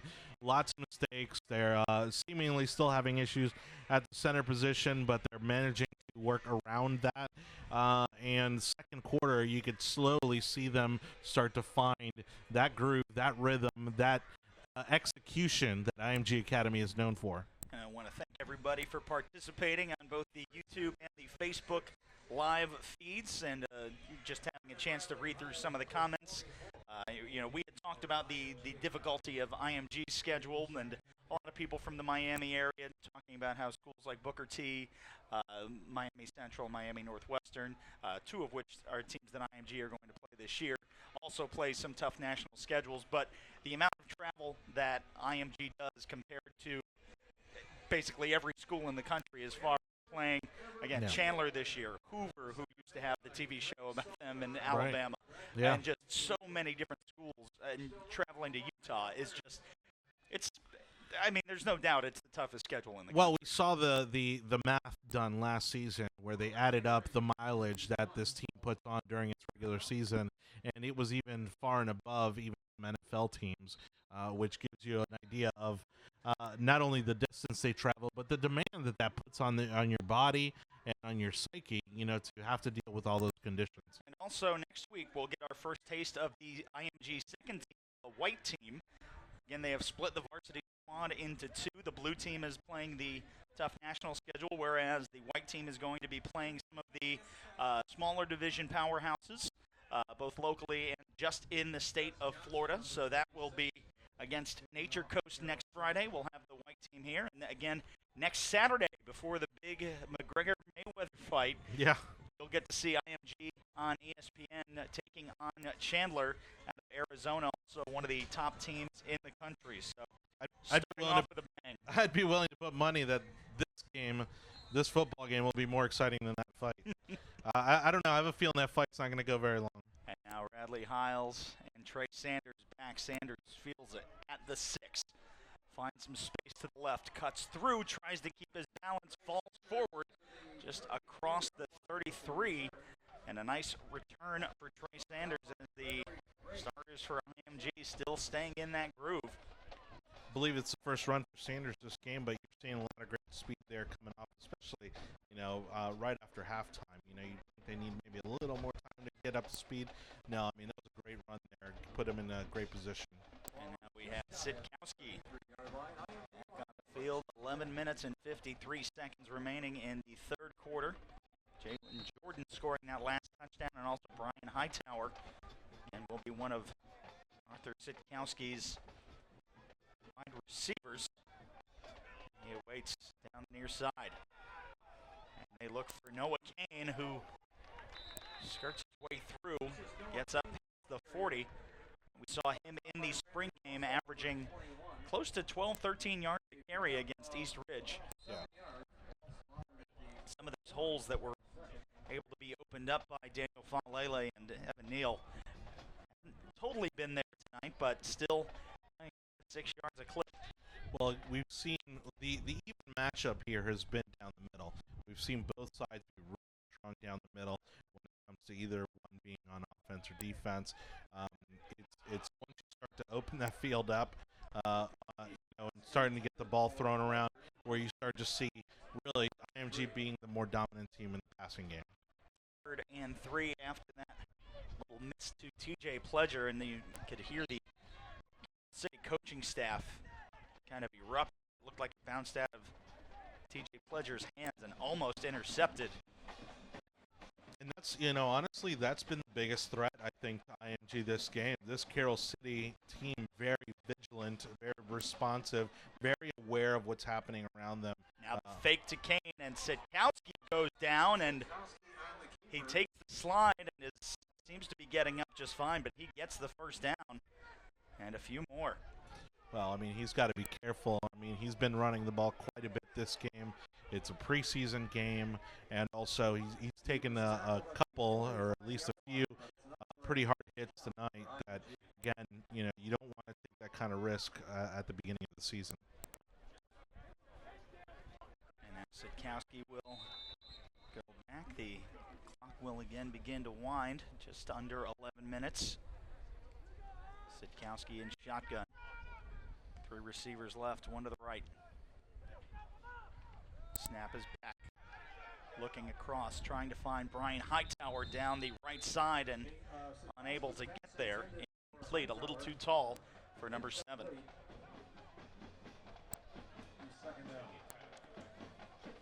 And we'd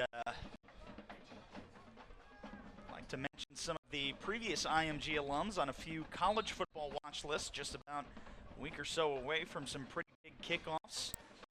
The likes of DeAndre Francois and Bo Scarborough getting some national attention on the Heisman watch list.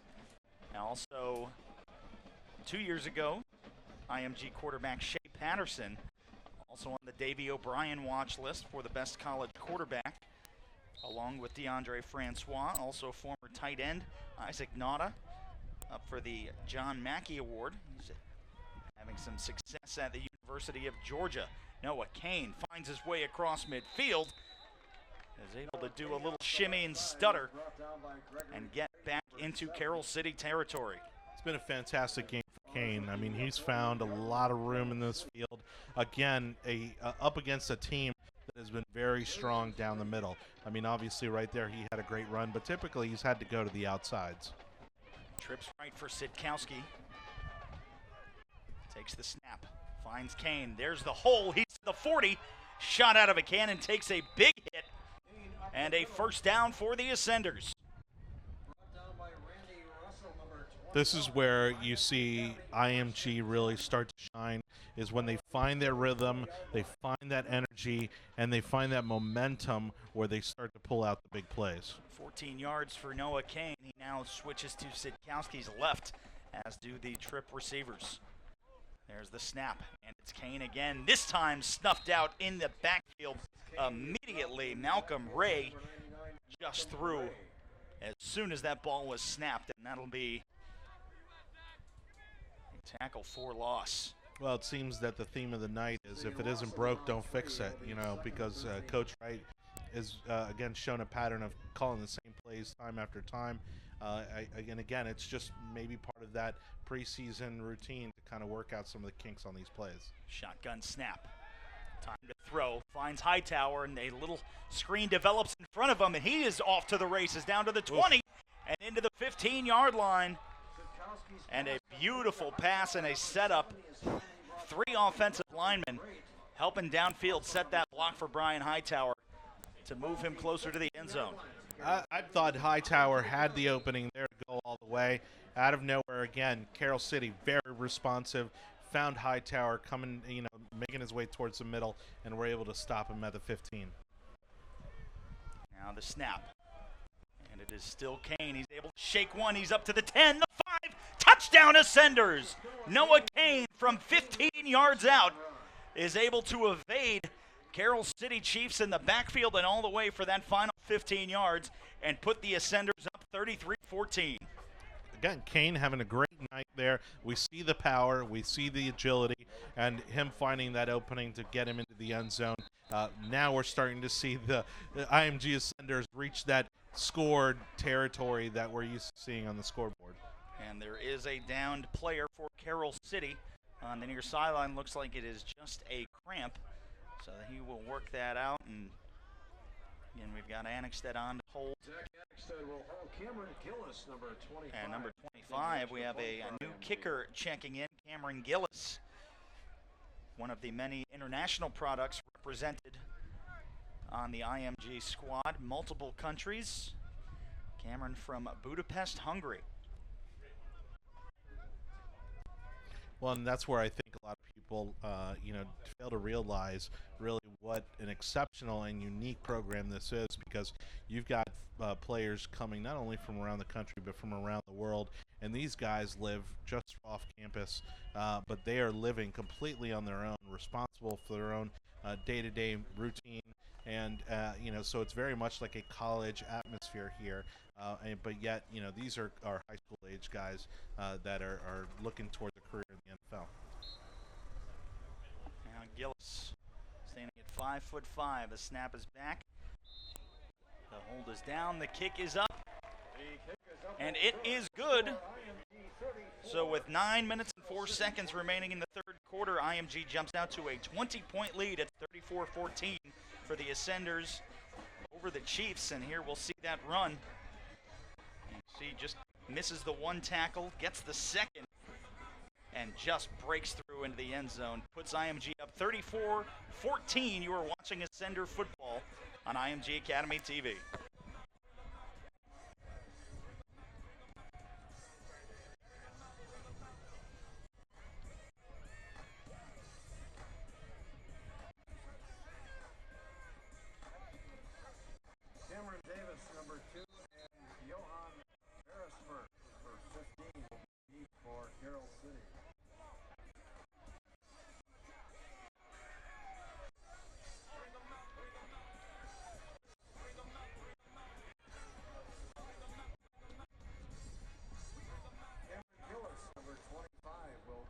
on for the place kicking as well, and we're starting to see Zach Anixted taking some snaps as IMG extends their lead. Anticipate to see some of the lower members on the depth chart come back in.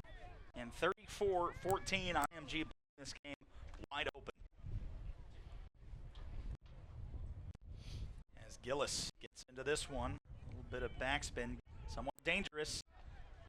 Takes a hop, pressure coming, but quickly snuffed out. Cameron Davis finally brought down. Nice return. We'll get them out to the just shy of the 25-yard line, and we'll see the Carroll City offense for the first time in the second half. Well, you said dangerous there, on that bounce, and honestly, you couldn't be more right, because the truth of the matter is we already saw what happens, when Carroll City didn't, stay on top of the ball after an earlier punt, and then IMG came back, ended up scoring on that drive, and Carroll City is just not in a position now where they can give up any more room on the scoreboard. Now the Chiefs spread it out.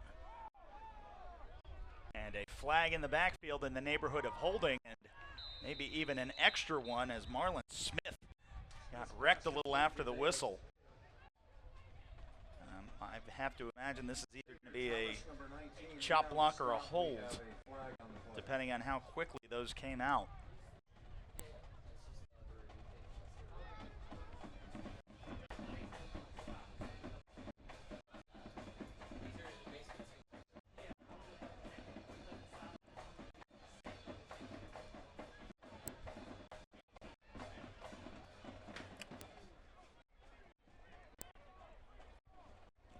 It is, in fact, a holding penalty against Carroll City. A Carroll City holding penalty, and they will mark it off 10 yards. And on their first offensive play of the second half, not the direction that the Chiefs were hoping to go. Well, and also rare for this team so far. Haven't seen a lot of penalties from their end. We saw some penalties early on from the IMG Ascenders, but it could cost them big time here. First and 21, and now Smith just spikes it into the ground as coverage breaks down immediately. And now you can start to see some of the frustration on some of the offensive members of Carroll City. Well, he had IMG Ascenders coming at him from just about every direction. I think he saw what was coming and realized he didn't have the time to react, even if he saw somebody that was available. Spread out 5 wide. Marlon Smith takes the snap. Looking for the deep ball, pressure coming, and just trying to get there, and there is a flag, and it looks like they might have been held up, but giving pressure there was Houston Griffith. Yeah, Griffith there had a great opportunity on that one, just had it. I think he just picked up a little more speed, but I mean, it was just there for the taking. Houston Griffith with a list of schools. Right now, a lot of people believe that Florida State is going to be the school he decides to go to. His father, Howard, a legend at the University of Illinois. I know a bunch of Illinois fans would love to see Houston Griffith try to follow in his father's footsteps and follow Lovie Smith to Champaign and try to bring that team back to Rose Bowl form. So the pass interference is the call. Now becomes 2nd and 6 after a little bit of confusion. Still Marlon Smith. Again, he has a nice touch on those deep balls. We'll see if they try it again. 6 wide receiver set.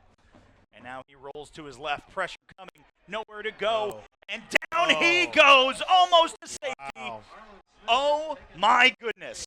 That was incredible. I mean, you saw a little bit of the cat and mouse game there, but I certainly didn't think he'd take him back as far as he did, and certainly puts him there between the 5 and the 1 yard line. And that is why Xavier Thomas is one of the top 2 or 3 just breaking through the line.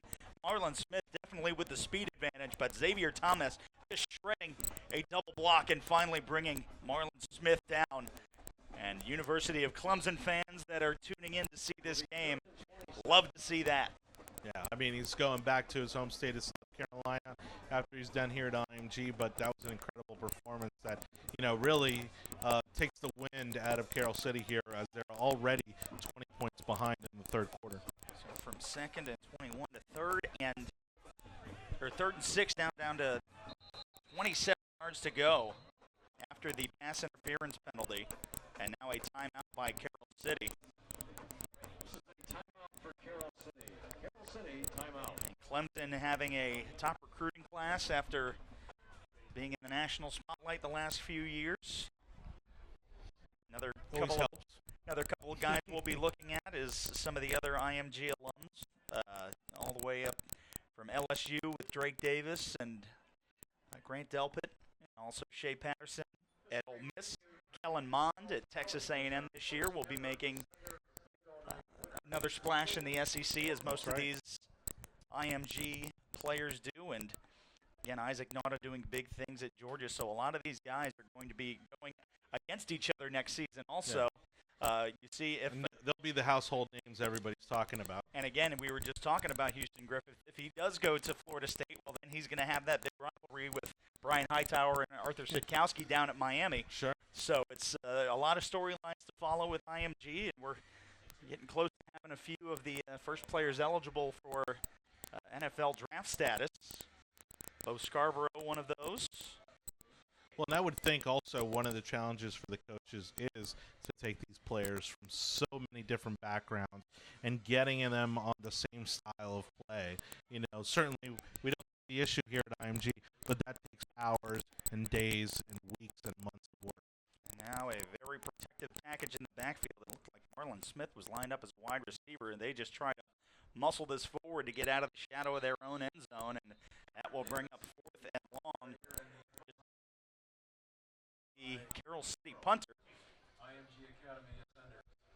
And this, again, I'd say the weakest part of this Chiefs offense, which is, I don't even know whether or not their kickers come out. I believe in some of the kicks or the punts, they've actually had a different player come out and take those for them. And so it's not a good thing, especially with the momentum that this IMG team has, that they're not going to get a lot of yardage out of this punt.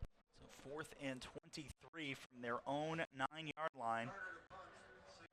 Bad snap will almost certainly be 2 points for IMG, and the ball back as they peel off. And now the pressure coming, almost blocked a little bit of contact, but not enough to warrant a flag, and that will track out just. We'll see where they get the official spot, and it looks like it is the 44-yard line of Carroll City.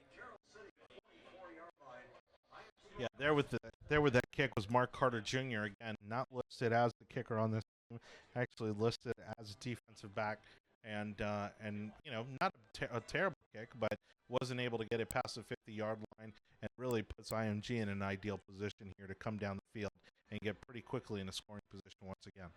Now we see Zach Annexstad check in, number 2 on the depth chart. Had a phenomenal game against East Ridge in the spring game back in May. And he will open up the field with 2 receivers each side. There's the snap. It's back, looking for a deep ball. And almost intercepted. It looks like that may have bounced, and they are going to say it was, in fact, an interception on Annexstad's first pass in the second half. I'd like to see the replay on that, because that looked like it may have bounced on the turf, and the official was right there. I agree with you, Ryan. I mean, we're obviously about another 20, 30 yards away, but it looked like it bounced there before he rolled over the ball. A great jump, and couldn't see it from that angle, and an excellent play made by Daquan Nelson, and he will wear that one. So 1st and 10 from the 40, so Carroll City basically getting themselves back into a position where they can not be afraid of getting pushed back in their own end zone. Marlon Smith takes the snap, quick fire out to his right, and just a quick hang tackle. And Xavier Thomas, one of the guys right there as well. And you can see the frustration on Marlon Smith as soon as he threw it. There were 4 ascenders right around him, and they immediately shut down. Well, again, what's been working for these Chiefs has been their awareness, and their agility and their speed, and certainly being able to read the field. But you know, anytime you're going to stay around the middle of the field, there's some big boys waiting for you. 3 receivers right, 1 to the left. The hand up the middle, not going to work. You cannot do that on the size of this IMG offensive line, averaging right around 6'5" and well north of 300 pounds. Yeah. I mean, we've got 55 out there. line. So Josh Walker at 6 foot, 305 pounds from Carrollton, Georgia. And I mean, he's about average for what's out there right now. IMG is not going to lose many battles in any trenches. Now Marlon Smith rolling across his body and skips that one. I believe that was intended for number 10, the legend Moore. And another 4th down situation. You know, while Carroll City was able to capitalize early on the lack of momentum and rhythm that IMG was struggling with, obviously we've kind of seen that come to a grinding halt here. Because now they're kind of puzzled because it doesn't seem like they can find what's going to work against this defense. Bradley Hiles, and I believe that is still Trey Sanders awaiting the punt. Good snap. They get into one, and this is going to be Trey Sanders. Tracks over his head. He's going to take it off the bounce and probably could have let that go, and down at the 15 as he took a beating. Wasn't sure where he was going to be able to scoop that from the bounce and find some open space, and Carroll City with ideal defensive field position will be the Ascenders 1st and 10 from their own 15.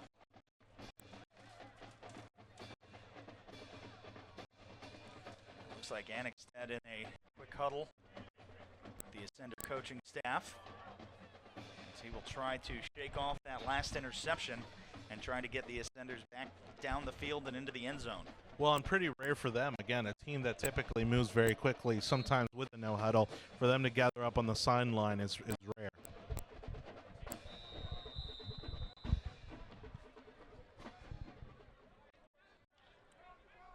Might be too many players on the field there. We saw number 7 kind of running back towards the sideline.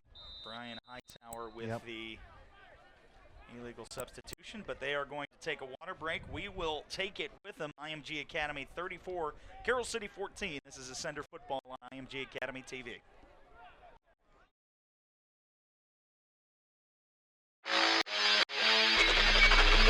So, you want to be the best? So does everybody else. See, it takes more than wanting it. You gotta show up. When you show up and camp here, you'll be ready to compete anywhere.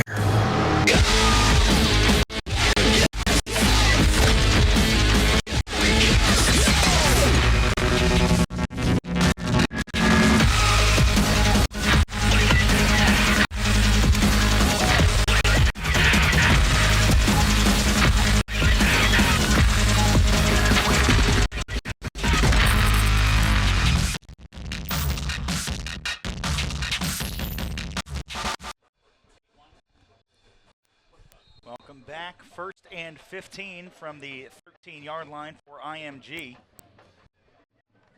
Now Annexstad with the hand up the gut. Trying to break through and find some space before finally being brought down. And that is Trey Sanders.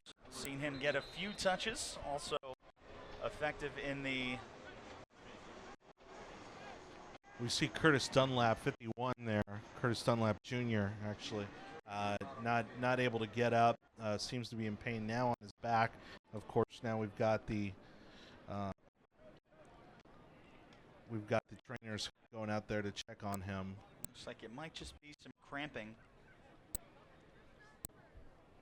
You know, 6'5", 365. We were talking about the size of these guys. You know, he is at least not a hometown guy, but not too far away from Jacksonville, Florida. But you know, again, a guy that when he falls down, I mean, he falls down hard, and you know, and so it's one of these things where you see these guys typically, you know, really having to be careful about their knees, you know, and just the impact that takes, not only because of their stature, but also just the amount of demand that they put on them in this game. Looks like they're trying to cut the tape off of his shoe as well, so it might be a little more severe than we thought. So we'll take this moment and thank our proud sponsors for their continuous support of IMG Academy. Gatorade, Under Armour, and Stream Sports. I thank them for allowing us to spend your Friday night with us. And their continued support of IMG Academy over the last few years here as the football program has grown into a national powerhouse.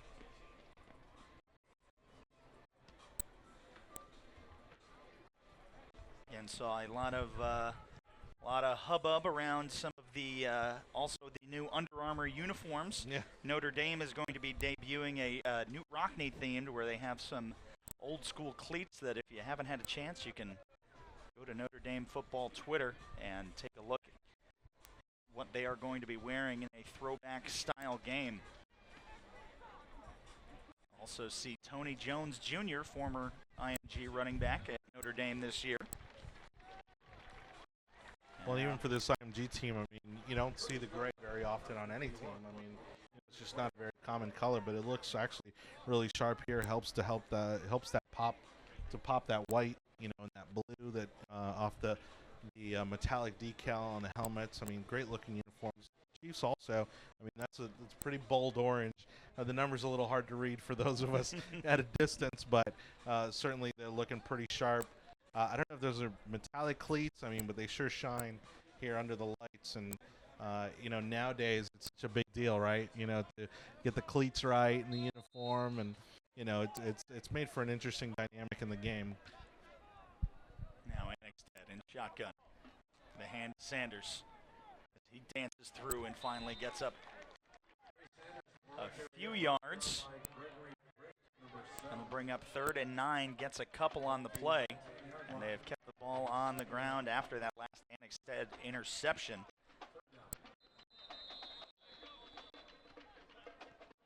And another official timeout and another down player. This is one of those things that you really try to avoid in the preseason matches because you want everybody to be healthy going into the season. But again, in a sport where you're running into other human beings at 20 miles an hour with that's right. Few dozen pounds of pads on, that's bound to happen at some point. Well, and again, I mean, especially in this game, you got to look at some of the circumstances, a lot of the starting and the stopping, you know, and the warm-ups, and then, you know, the cooling off, you know, and then having to get back up and going again. It's one of those things that a lot of this is also muscle memory, and whenever you deviate from that, you know, you're going to run into some issues. And so, you know, you don't want to see these guys get hurt again before the season even truly starts. But, you know, it's all the more reason why they need to be cautious here and make sure that they're tending to even the slightest injury. Yeah, a lot of coaches also know what they're getting into when they schedule IMG Academy that are from the state of Florida. We've even had coaches from Cocoa even a couple of years ago say that they scheduled IMG because they knew they were going to get beat because we had more Division I commits than they had players on the bus, and then Cocoa went on to win a state championship that year. Now Annexted in shotgun, going back to the air, little screen. That is Hightower on the far side, and he's looking for some space. Not sure if he got up far enough for that first down, and another down player. The trainers quickly coming out. Well, now again for Carroll City this time, you know, and for a game that is still in the third quarter, I mean, not a good thing, you know, as being that, you know, we still got quite a bit of time to play. Also, kills the momentum on the field, you know. I mean, it's certainly for the same reason that we see a lot of flopping in soccer and that sort of thing. Kind of changes the dynamic on the field, you know, slows maybe the team down that's maybe ahead in scoring. I'm not saying by any means that he's flopping. You know, I'm sure he's not 100% over there, but I'm just saying the circumstances that come from that, which could again change some of the dynamics in the game. And also, it just changes the speed of the game for a team that likes to move the football as quickly as IMG does. You know, these stop and start moments for them not usually beneficial to keeping that kind of mental momentum going forward. Right. Yeah, that focus. Exactly right. You because especially once a team like this comes over to the side, then they're talking, they're thinking about other things, not focused on what they were just doing, and certainly where they are in this game. And the IMG mottos this year: everything is earned. The hashtag tomorrow is ours. If you are going to check that out on Twitter and participate. And I'm sure the Twitter hashtags will be going off like crazy next Saturday as the Ascenders blue team travels to Chandler in Arizona. The white team will be home taking on Nature Coast. We'll have that game for you Friday night.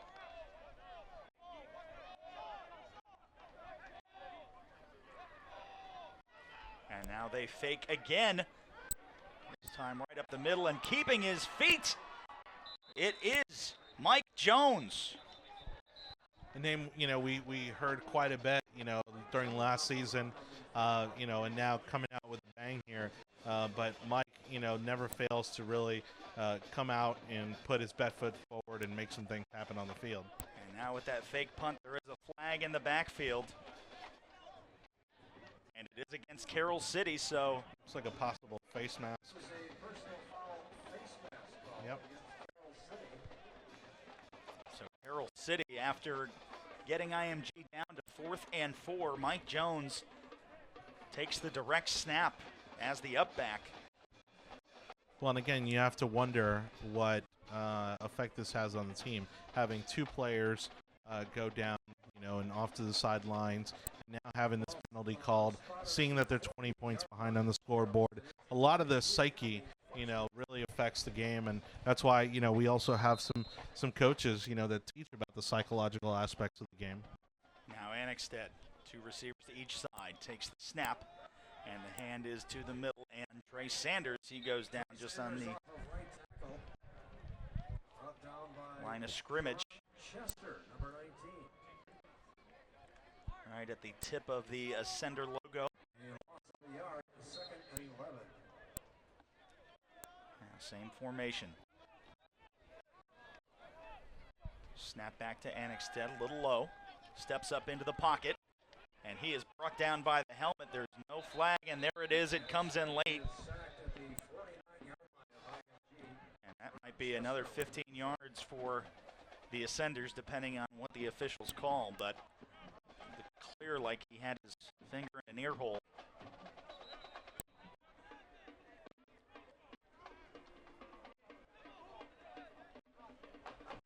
Talk about disrupting the flow of play. Penalties and injuries will do that to you.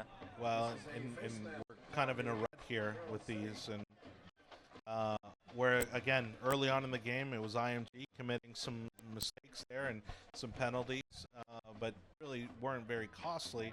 I mean, we're seeing now where maybe these guys are tired. I mean, it is getting pretty late. It's already after 10 o'clock, and they had a long trip up here, I'm sure, and have a long trip back home. And again, it's probably wearing them down on them at this point, this late in the game.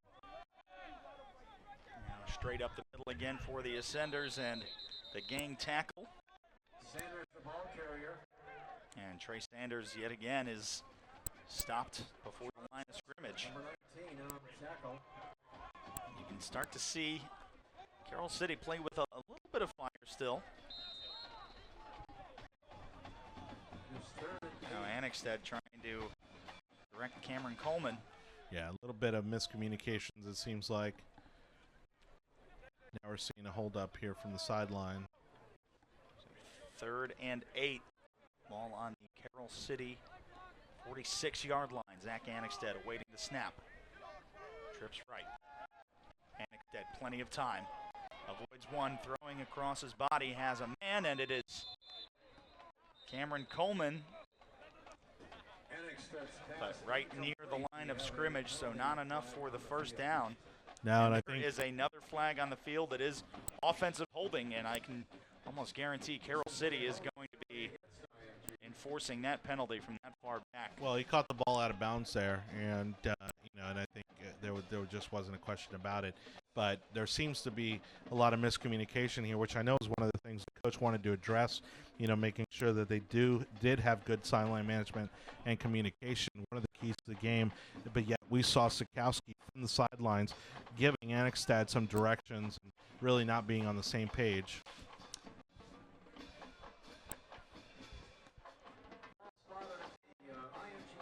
So from the IMG 35, they have to get to the 37.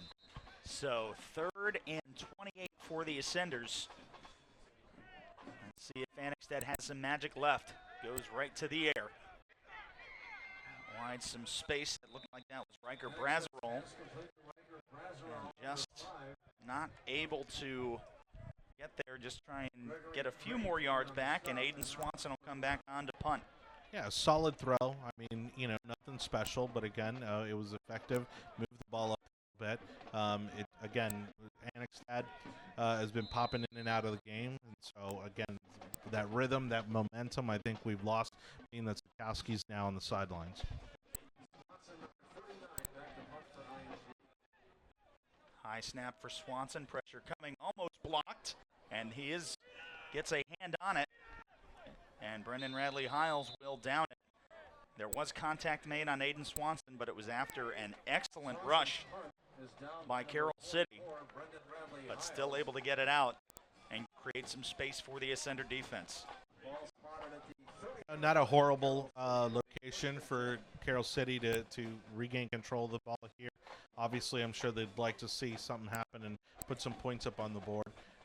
But with this team, you've got to fight, for that really solid field position, and I don't think they'll have it on this drive.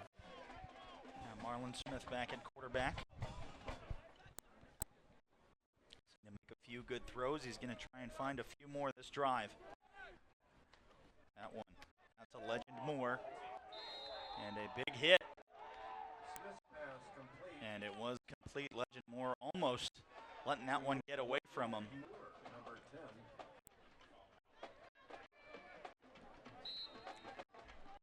Marlon Smith and the Chiefs back to quick no huddle. 2 receivers each side. Smith with the snap.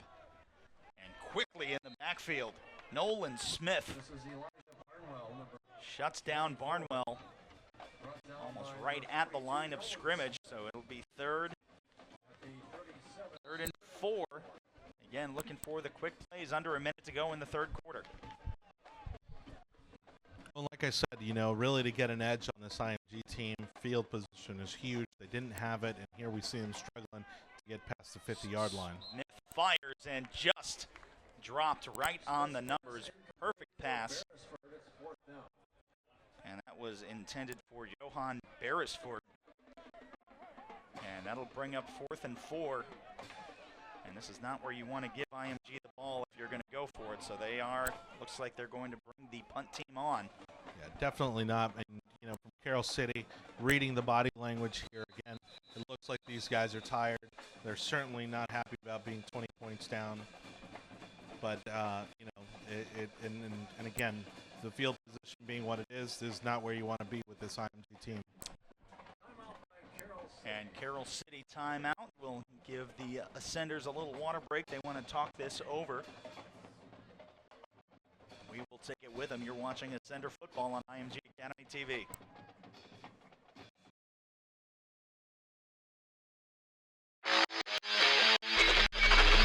So, you want to be the best? So does everybody else. See, it takes more than wanting it. You gotta show up. When you show up and camp here, you'll be ready to compete anywhere.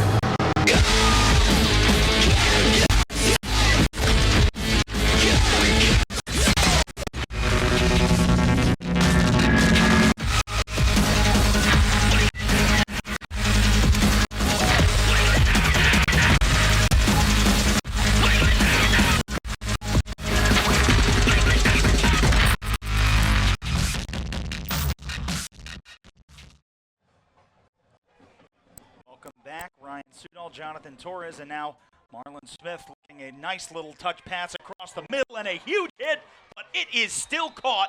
An impressive throw and catch by Gregory Great. that's definitely one of those times where you know that receiving coach is happy because that was a really hard hit, but he certainly showed no signs of letting that ball go, and just a great completion overall. 4th and 4 they went for, and now 1st and 10. Chain gang not even set yet, and now in the backfield, and plenty of pressure coming, and somehow staying up, and now flags flying in late. That was Stefan Wynn. Oh, we saw a helmet flying there in that situation too, and lots of yellow flags, so it's going to be interesting to see what they call here. And another player down for Carroll City.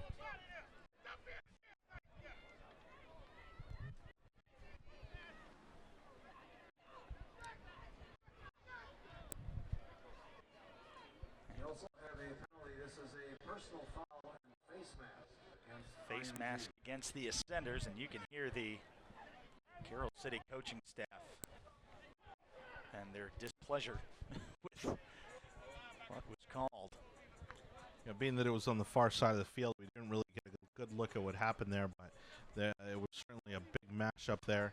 You know, saw flags flying, helmets flying, you know, and this player, I mean, certainly seems to be in a lot of pain.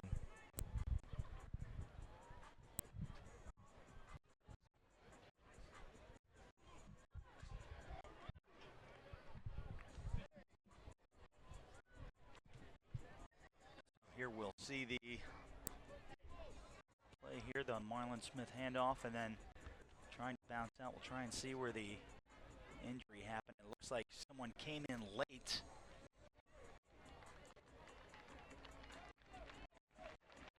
Walking off the field gingerly, hopping on one leg.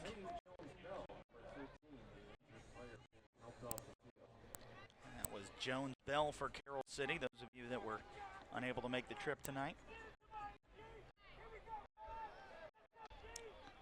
So now 1st and 10 for Carroll City, 18 seconds remaining in the 3rd quarter.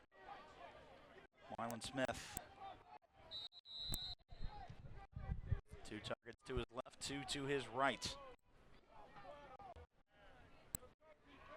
Smith making a change at the line.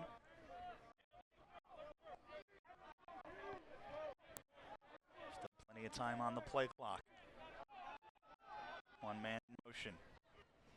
And quick fire, and now another sack for IMG. And taking him down like a rag doll, Nolan Smith. What a change of events after that last play. It looked like Marlon Smith wanted to get a little quick release route on that far side. And Nolan Smith was just in his face right away. Well, Smith versus Smith there, but, you know, I mean, honestly, the quarterback did not see him coming. I mean, just completely caught him off guard, and by the time he got his hands on him, I mean, it was just, it was over. That's the end of the 3rd quarter. 34-14 is your score here. We'll take a look at the sack and then take a quick break here. You saw he wanted to make that quick throw, and Nolan Smith just breaking through. Again, 34-14 in favor of the Ascenders. 4th quarter coming up. This is Ascender football on IMG Academy TV.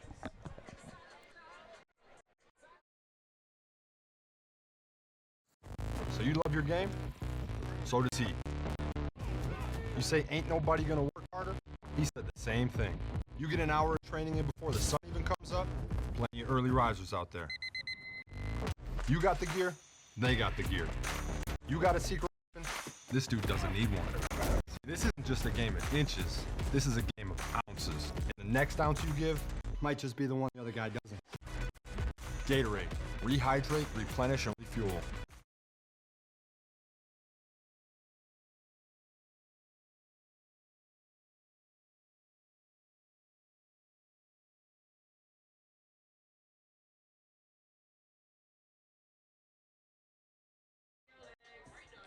Welcome back. 4th quarter action, IMG Academy Stadium. The Ascenders with a 20-point lead over the Chiefs of Carroll City. And already had to fight through 2 weather delays actually tonight. Now Marlon Smith out in the flat. And they are going to say incomplete.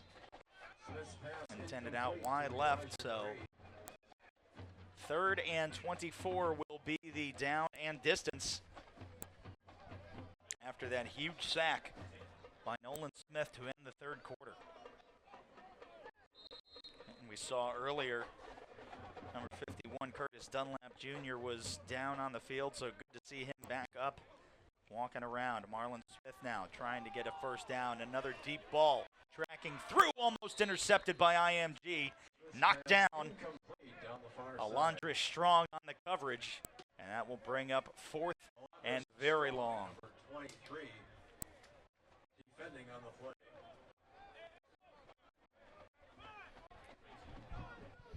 I mean, really, I think other than the fact that he might have been concerned about the two receivers that were down there for the Chiefs, I mean, he was all over that. You know, came very close to getting that interception, and again, could have been devastating for this Carroll City Chief team. Carroll City not quite sure what the play call is. A little bit of confusion. Still plenty of time on the play clock. Looking like somewhat of a punt formation here. Waiting for the call. And it is going to be a pooch kick. And Brendan Radley-Hiles spins through, takes a dangerous attempt to catch that, and almost breaks loose. But it'll be IMG football in their own territory, just shy of the 25-yard line. I mean, certainly the Chiefs had the speed to get in there, but, I mean, that was a great run there by 44 Radley-Hiles. And, you know, again, spin move, maybe not the smartest thing to do in a preseason game, but, you know, it certainly got them in a reasonable position to get started on this drive.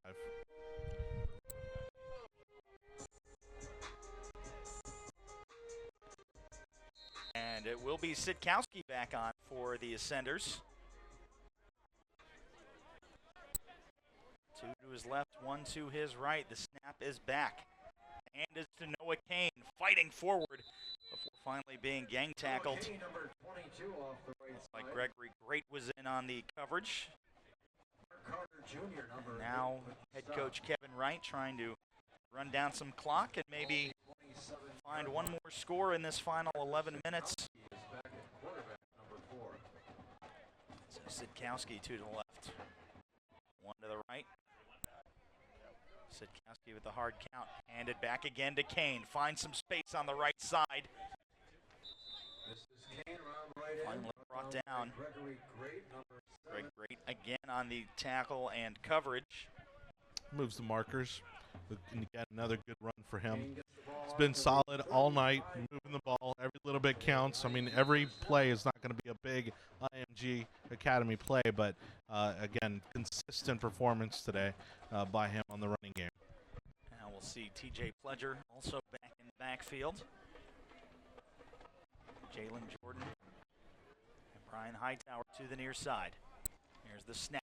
Back in for Kane, who's got space. And up for another Ascender first down, just shy of midfield. Noah Kane, though, shot out like a cannon, found some space,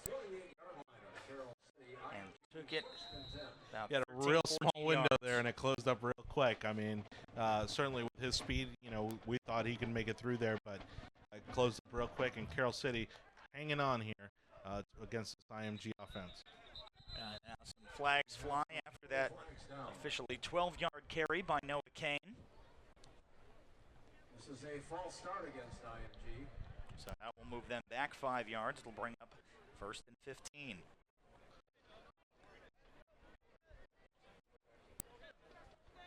This will be at the 42, call it the 43-yard line. 43-yard line now of IMG. Sitkowski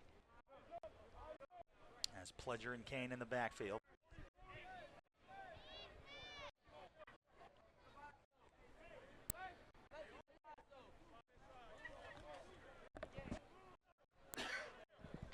There's the snap, the hand to Kane, and quickly stopped in the backfield. Up in the backfield by number 3, Kawan Parker. So a loss of yardage, a rare one for Noah Kane.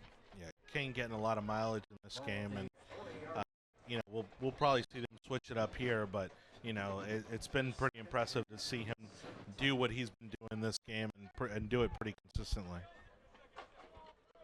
Now Sitkowski takes the snap, takes to Kane, looking, has a little screen to Noah Kane, who breaks one tackle and then can't get by the others.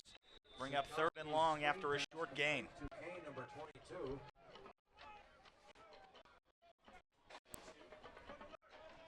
Down by Yasser Abdullah. Yasser Abdullah on the tackle. A touchdown pick 6 off of Sitkowski. Way back in the first half. Now Sitkowski, empty backfield. And the Ascenders looking deep. Sitkowski fires across his body. Almost an impressive catch. One paw on it.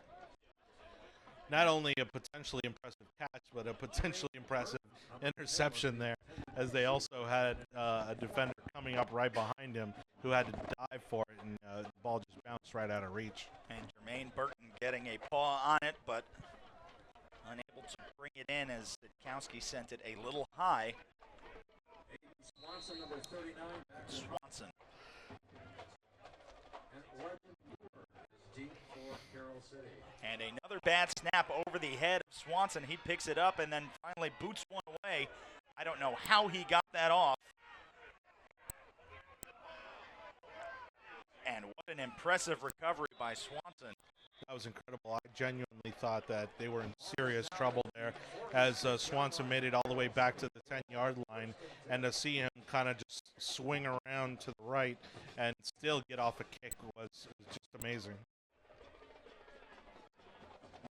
So the IMG defense come back onto the field. Yeah, again, the snaps off the center position have been an issue all night, and unfortunately that came to bite Swanson there. He had to think quick, and fortunately he was able to make some very good lemonade out of some very, very bitter lemons there in that situation. Marlon Smith now from his own 46-yard line. Gonna try to get Carroll City back. And cut this 20-point deficit. Trying to bring them back in and save a little face. Now Smith fires, and that one will go down, intended for Legend Moore. And again, just a case of the drops tonight. So back to the 46-yard line. It'll be 2nd and 10. I mean, so far it seems, since about halfway through the third quarter, we kind of lost again after, we saw a few player injuries happen and penalties. It really lost the momentum in this game. Neither side has really been able to recover that momentum since then.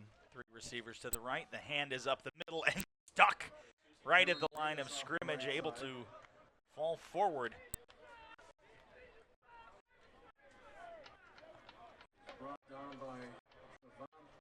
Lucius Israel opening up a hole on the right side. Now 3rd and 9. Marlon Smith finding some room on the right. He's going to keep it himself to try to get the first down, and he is just going to check out just shy. See where they give him the official spot and if they give him the first down. And it will be 4th.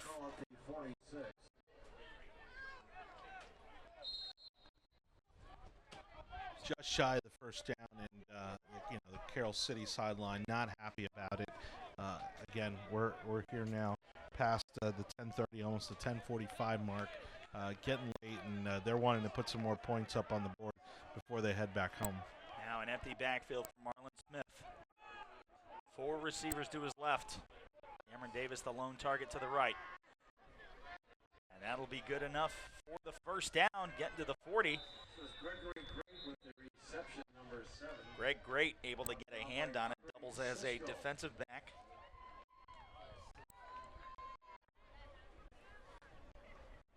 Helmet came off, so he'll have to sit out a play. It is a first down for Carroll City, ball at the 41-yard line. So 1st and 10 from the 41-yard line for the Chiefs. Marlon Smith working his way down.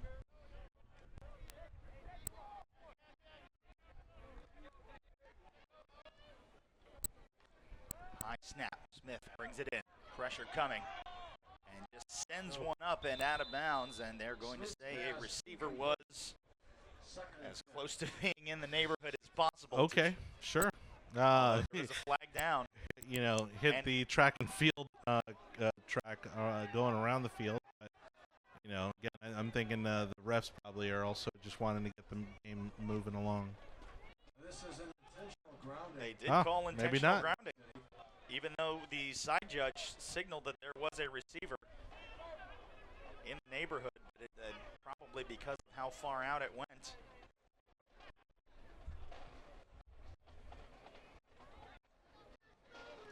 Yeah, a little overrule on that call there, but again, I mean, I don't think anybody really would have been too worked up about it, but certainly the ball was very high and wide on that last throw.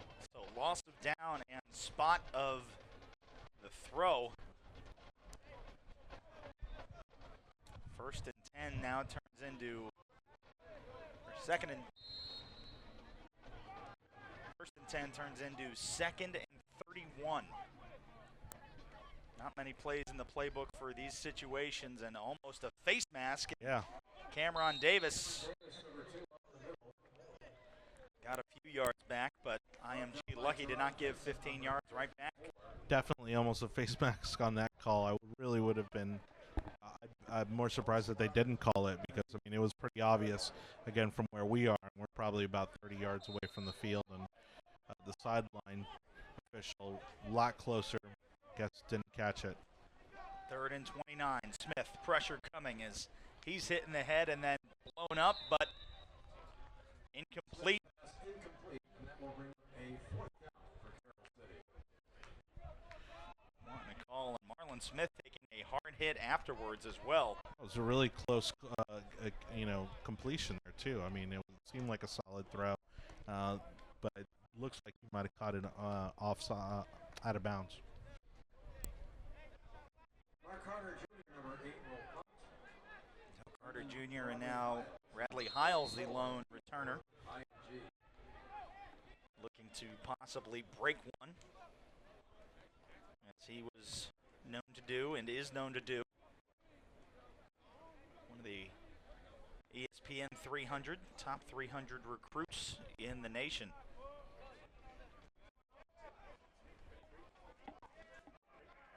Carter Jr. waiting the snap. And it's blocked! And bounces back for IMG, and that will track out of bounds. But what a rush by IMG getting there for the block. And now this is the IMG team that we're a little more familiar with seeing. Given pressure there, again, Nolan Smith as well as Teron Vincent. That was a monster block there. I mean, I don't think Carter Jr. even saw him coming. 42 there. Nolan Smith just came in and just with everything he had and was incredibly powerful at stopping that kick.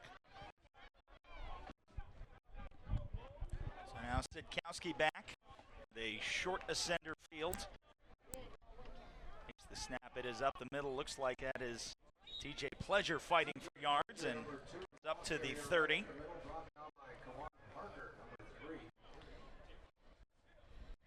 And now again, maybe back up to the line of scrimmage. Well, maybe second only to Kane. I mean, Pleasure also putting in lots of yards this game. And now Pleasure finding some space on the near side. A huge stiff arm right in front of the Carroll City sideline, and you heard the reaction from both the Ascenders and Carroll City. A very strong arm to try and get back upfield, and a clean play as well. It's not something you see very often, but everybody loves it. Yeah. Now Sidkowski, 2 to each side.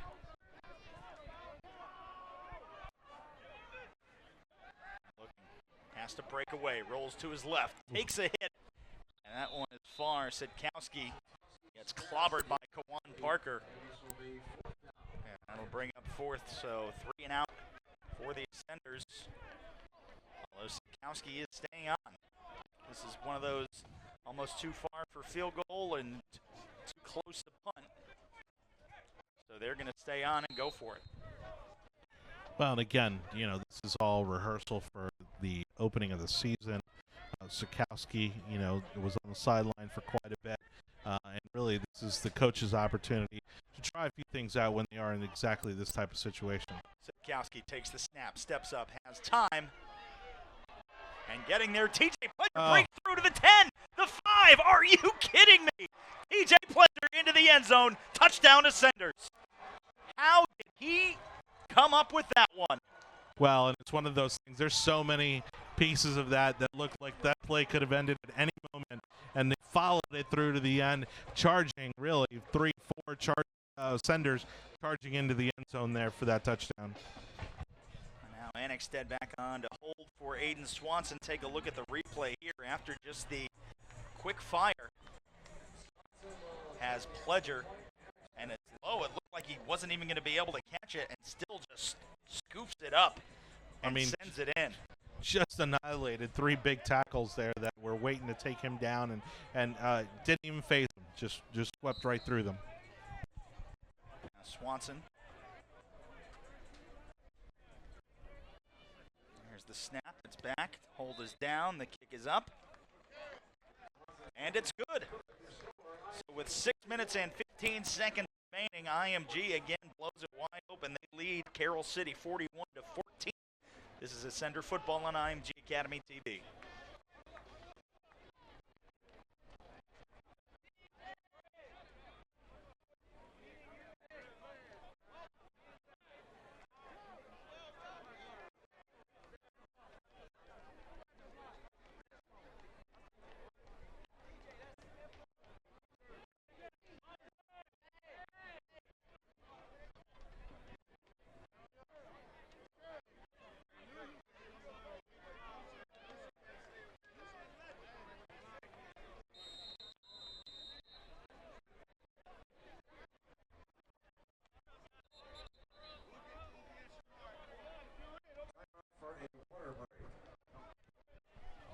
Just as we come back, getting ready for one of the final kickoffs, they will take a hydration break in the low 80s, high 70s tonight. It was significantly warmer while the sun was out, but again, still much warmer conditions than some of the states that are playing up north.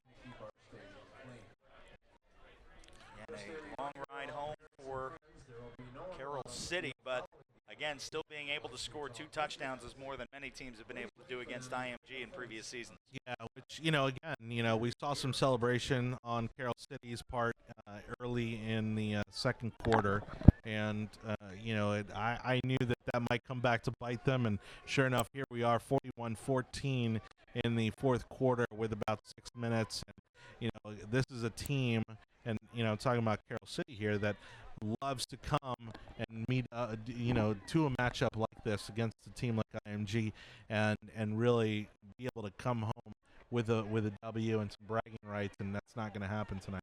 And for those of you that may be unfamiliar with IMG Academy, it is not just a high school for students, it is also one of the elite training facilities in the entire world. Currently right now on campus, soccer fans, the CONCACAF U15 kids from, I believe, 40 CONCACAF nations are all here at IMG, as does Major League Soccer, the United Soccer League, and the North American Soccer League. Do a lot of their training. Also an elite baseball program, elite basketball program, and also a fantastic lacrosse program, men's and women's sports. Maria Sharapova, world-famous tennis player, was just on campus about a week ago. Well, and I remember back, during the last Olympics, I think we had, over a dozen, maybe even 2 dozen different athletes that had either trained or started, really their professional athletic careers here at IMG Academy. Cam Newton also holds a 7v7 youth tournament. Shows up on campus every summer. That was just a few weeks ago. So you never know who you're going to see. Well, and if you ever get the chance to visit here, I mean, it's a beautiful campus. But really, I mean, for anyone that's never been here, I would say it's really a sports complex with a school on top of it. You know, it's just you got an incredible number of fields, you know, state-of-the-art facilities. Now breaking loose. That is Legend Moore on the QB keeper, and then finally shut down. Good recovery speed by IMG, but he had that one buried in the belly of a running back, kept it himself, and is able to get 20-plus yards. It was a great run by them, and again, you know, every touchdown is going to count because right now this point deficit is not something that they want to go home to, and so if they can get another 6 or 7 on the scoreboard here, that's certainly going to ease, you know, some of that trip back home. Legend Moore, low snap, fake, keeps it himself again, and wrapped up by Greg Newsom. Greg Newsom, number 12. You know, I've got to say, actually, over the holidays last year, you know, or the beginning of this year, I was back down in Miami, and again, I grew up not far from Miami, Carroll City, and I almost didn't recognize it. I mean, they just completely transformed that campus, and it's actually in incredible shape, something they should definitely be proud of. It's a beautiful campus there. Certainly not the Miami, Carroll City I grew up with. 3 receivers to the right. Legend trying to become one. That ball tracking out and incomplete. No flags. Great coverage. That one just sailed. And you can hear the anger from the Carroll City fans and coaching staff looking for a pass interference call. But again, anytime you throw a pass that high, it's going to be hard to come by when you have a jump ball like that.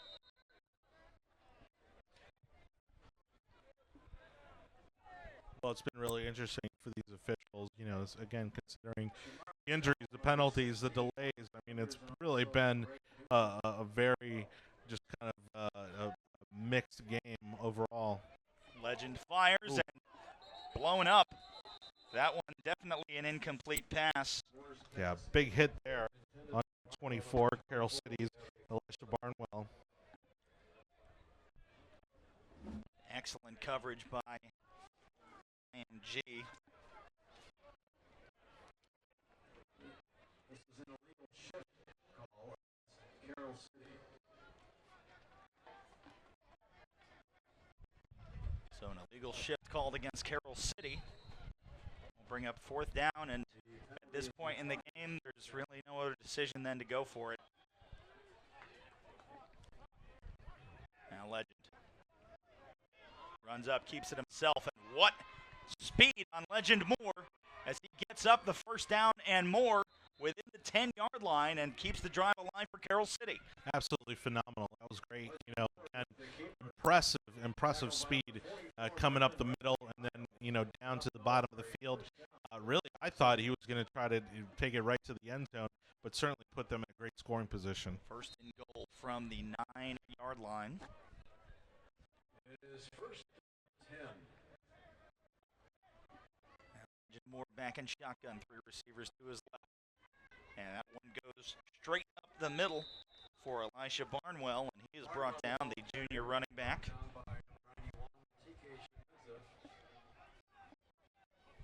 DK Chemedza with the stop. A.J. Morsley was in there, or Michael Jones was in there. Bradley Hiles was there too.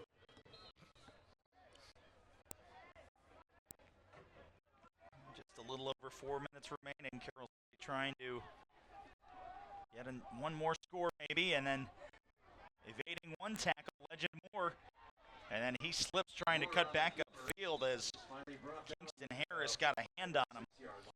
Unable to wrap him up. Kingston Harris just came in here, you know, off the sideline, and, you know, incredible speed for a guy his size, 6'4", 290 from just up the road in Orlando. I thought he was going to grab him there, but got a little piece of him, but didn't slow him down too much. He was able to get a few more yards out of that. 3 receivers to the right, 1 to the left. Moore takes the snap, steps up, has some room. He's going to try and create his own space, floats it up, wide open, end zone, touchdown. And that is to number 81, Maxo Joseph, the sophomore wide receivers, so Carroll City able to break through on, and some of IMG's first team. They add 6 more, and just the playmaking ability that Legend Moore has shown in the last drive, and the ability to keep plays alive with his feet. Well, you're seeing, a fire that really, is just kind of coming in to itself here towards the end of the game. I mean, it's been remarkable to watch him not only run the ball, but really execute there in that last possession.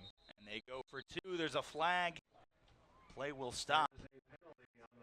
And a false start against Carroll City, but and for a game that with a lot of similar players last season ended 17-7. It's quite the exciting one. We'll take a look.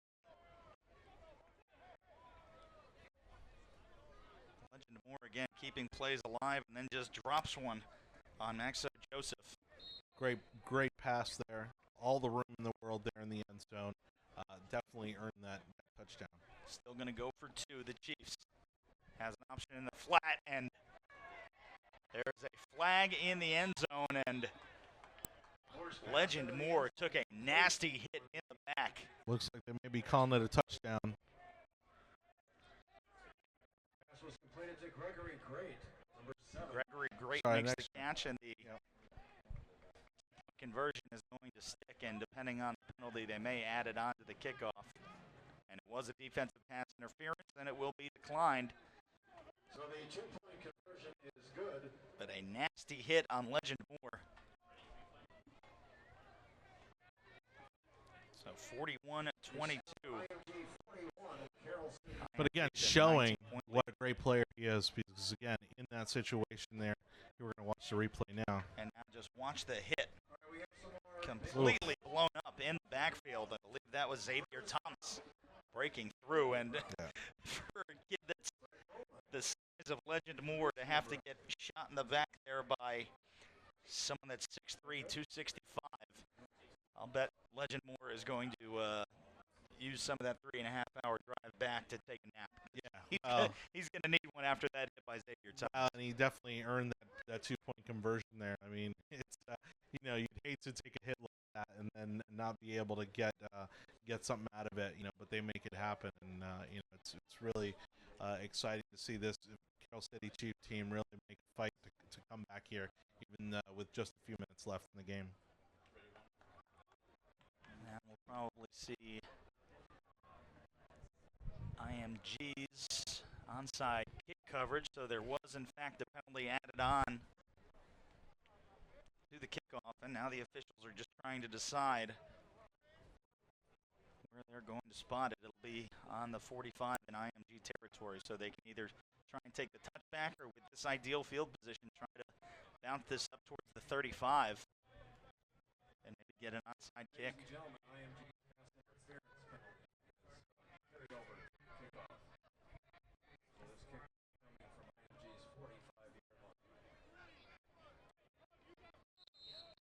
can see everybody up for IMG.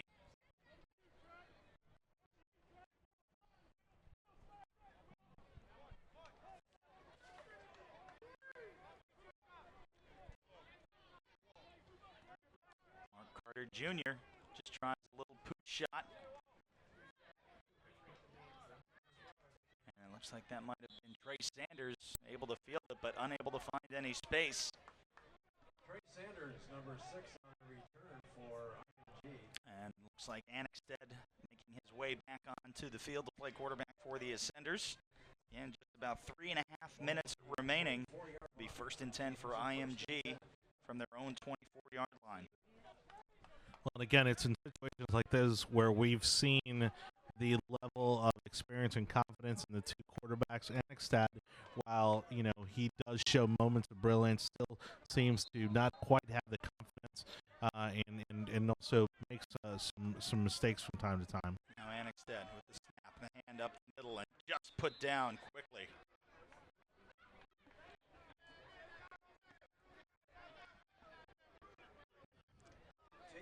Looks like that was Tate Jernigan, one of the more slender guys, running back out of El Paso, Texas. State of Texas making some news in recent weeks with their comments regarding IMG Academy.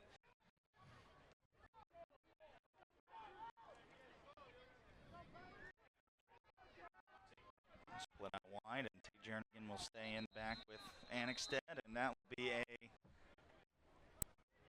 timeout to avoid the delay of game penalty. We will take a quick one with them as well. The score 41-22. IMG with the lead over Carroll City. This is Ascender Football on IMG Academy TV.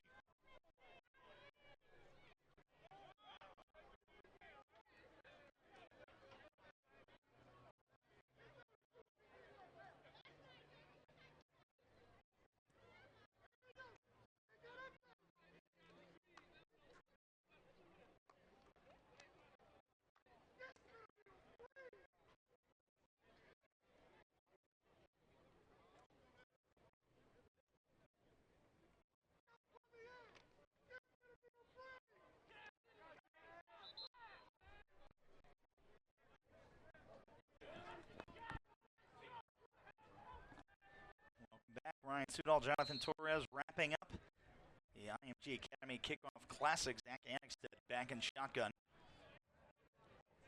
Take the snap. The hand up the middle to Tate Jernigan, trying to create some space, and just a little extra pushing and shoving after the forward progress was stopped. Yes, sir. Abdullah, number 22. That'll bring up 3rd and 12 for the Ascenders. Sitting back on their own 22-yard line, getting the play call from the sideline. Sitkowski with the headset on, making the signals for the backup, Zach Annexstead. Now the hand to Jernigan, looking for space. He finds some room on the right, breaks through, and gets a few. Well, rare for this Carroll City defense because they've been incredibly tight and solid the entire game, and certainly, found an alley there to run through and picked up some extra yards. And this will bring Aiden Swanson back on to punt as the clock continues to wind under 2 minutes.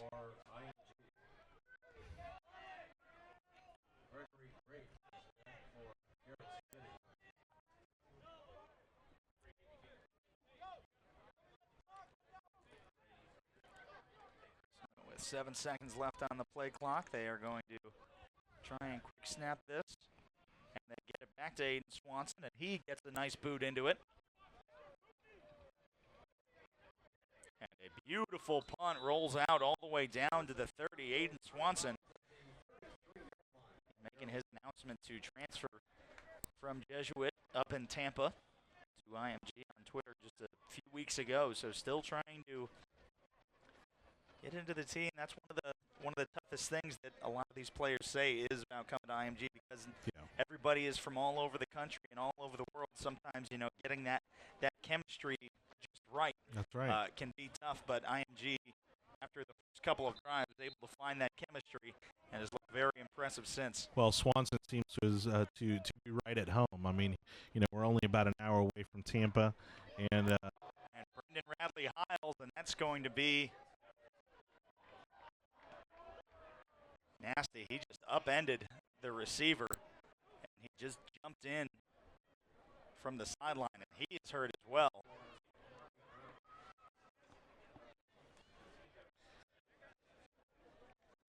Radley House, took a little time there before he went back down on the ground, but the player down for the Carroll City Chiefs has been down the whole time and seemingly in some pain.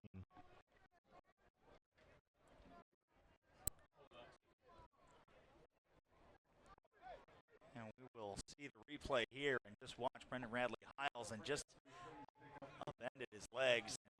Actually, I mean, hate to say it, but that's not really a penalty with the ball getting up to the receiver's hands, just upending him. But again, you can understand why it was called. Good to see number 81, Maxo Joseph, the guy who scored the last touchdown for Carroll City, back up and jogging off under his own power, even if it is a little slow. And they will probably mark off 15 yards for a personal foul. Certainly with that kind of half flip he did there, you thought that injury might be a little more serious, but like you said, I think in most scenarios that might have been just looked past. just considering the circumstances there. Now the officials yelling at the chain gang. I think everybody's a little tired. 1st and 10 from their own 48. Season for everybody. And it is Legend Moore again, trying to make something happen with his legs. And we are now under a minute remaining in the game. After a kickoff of right around 7 o'clock, we got one play in and had to sit out about a half hour for lightning strike. And then we got 2 more plays in and had to sit out another half hour for a lightning strike. Came close to having to sit out a 3rd time, but thank you guys for sticking with us for the remainder of the night. Carroll City now close to the 1st down. Well, and you get the feeling that Carroll City certainly seems to feel like they got some momentum here, and they're really, you got to give them credit. They're trying to make the most of this last minute of the game here as they continue to push hard to move that ball downfield. 3rd and 2, Legend Moore puts it on the turf. Let's see who picked it up, and looks like IMG was unsuccessful in recovering the fumble.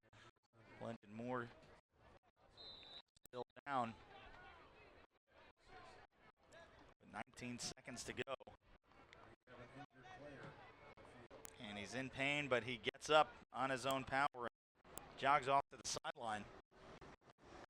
So 4th and 4. Well, and if I'm watching that, I'm seriously concerned because Legend Moore has been stellar this game for the Chiefs. Now the snap. Looking for the deep ball, trying to get one more, and an incidental contact downfield. No flag. Just a little long, but I mean, that wasn't a pretty nice throw. I mean, that was a pretty great throw there.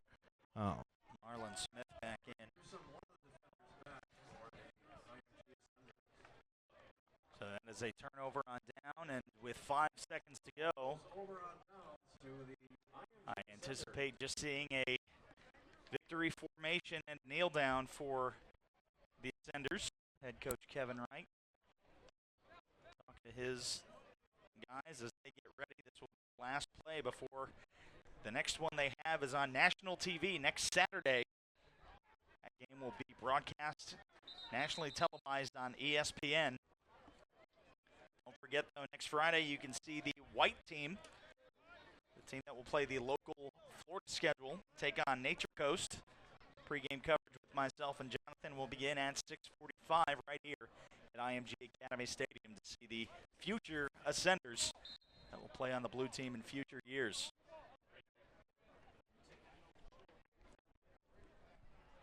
And the final snap will be taken by Annexstead.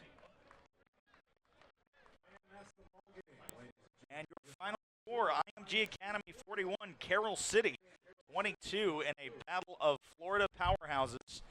And again, Carroll City, if you were just looking on Twitter, a lot of people still very hopeful that their chances is being state champions yet again in 6A. And IMG right now just going through the handshakes. What an impressive game after what was a sloppy start for both IMG and Carroll City.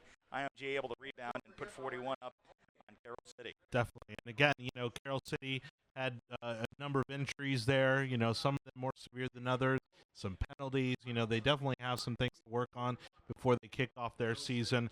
But both of these teams are incredibly fortunate to live in a state with such strong football programs that really prepare them what they're going to be going up against nationally this football season. As we see some of the replays here, that was the first snap that set up Carroll City's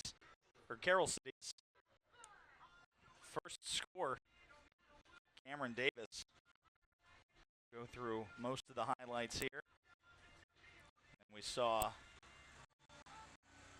Arthur Sitkowski just roll over right guard and fall forward into the end zone to tie that up at 7 apiece.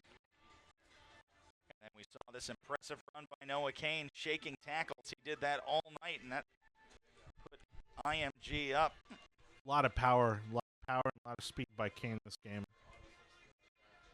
And then this was the unintentional onside kick IMG was able to recover. Didn't turn into a score. Now we see Sitkowski, the low snap, and then the deep pass when intercepted. And all the way up for number 22, Yasir Abdullah. Well, and that was just a quick reminder that Carroll City definitely came to play. You know, now the fake pass, that one for Ocho Cisco. Coming off the arm of Aiden Swanson, 1 for one long touchdown tonight. That's a pretty good quarterback rating for your punter. And then to end the half, there it is, the deep ball to Jalen Jordan right on the numbers with 1 second remaining. End zone for a touchdown. That's how they went into half, 27-14. And there you see Noah Kane yet again breaking through and busting this game wide open. And then some pressure coming, the huge sack. I mean, inches from being a safety there. And Xavier Thomas, the Clemson commit, depending on where you look, the number 1 or number 2 high school football player in the country right now. And then another fantastic run down the far left side. Mike Jones getting through on that fake punt. Kept that drive alive. And then there again, another huge sack for the Ascenders. That one, Nolan Smith, he was all in Marlon Smith's face all day long. And then the final pass, I believe this was again yet TJ Pledger. Wide open in the flat, and then magically comes up with the ball and ends up in the end zone. And then Legend Moore, a nice, very deliberate delivery, finds some space. Wide open for number 81, Maxo Joseph for Carroll City.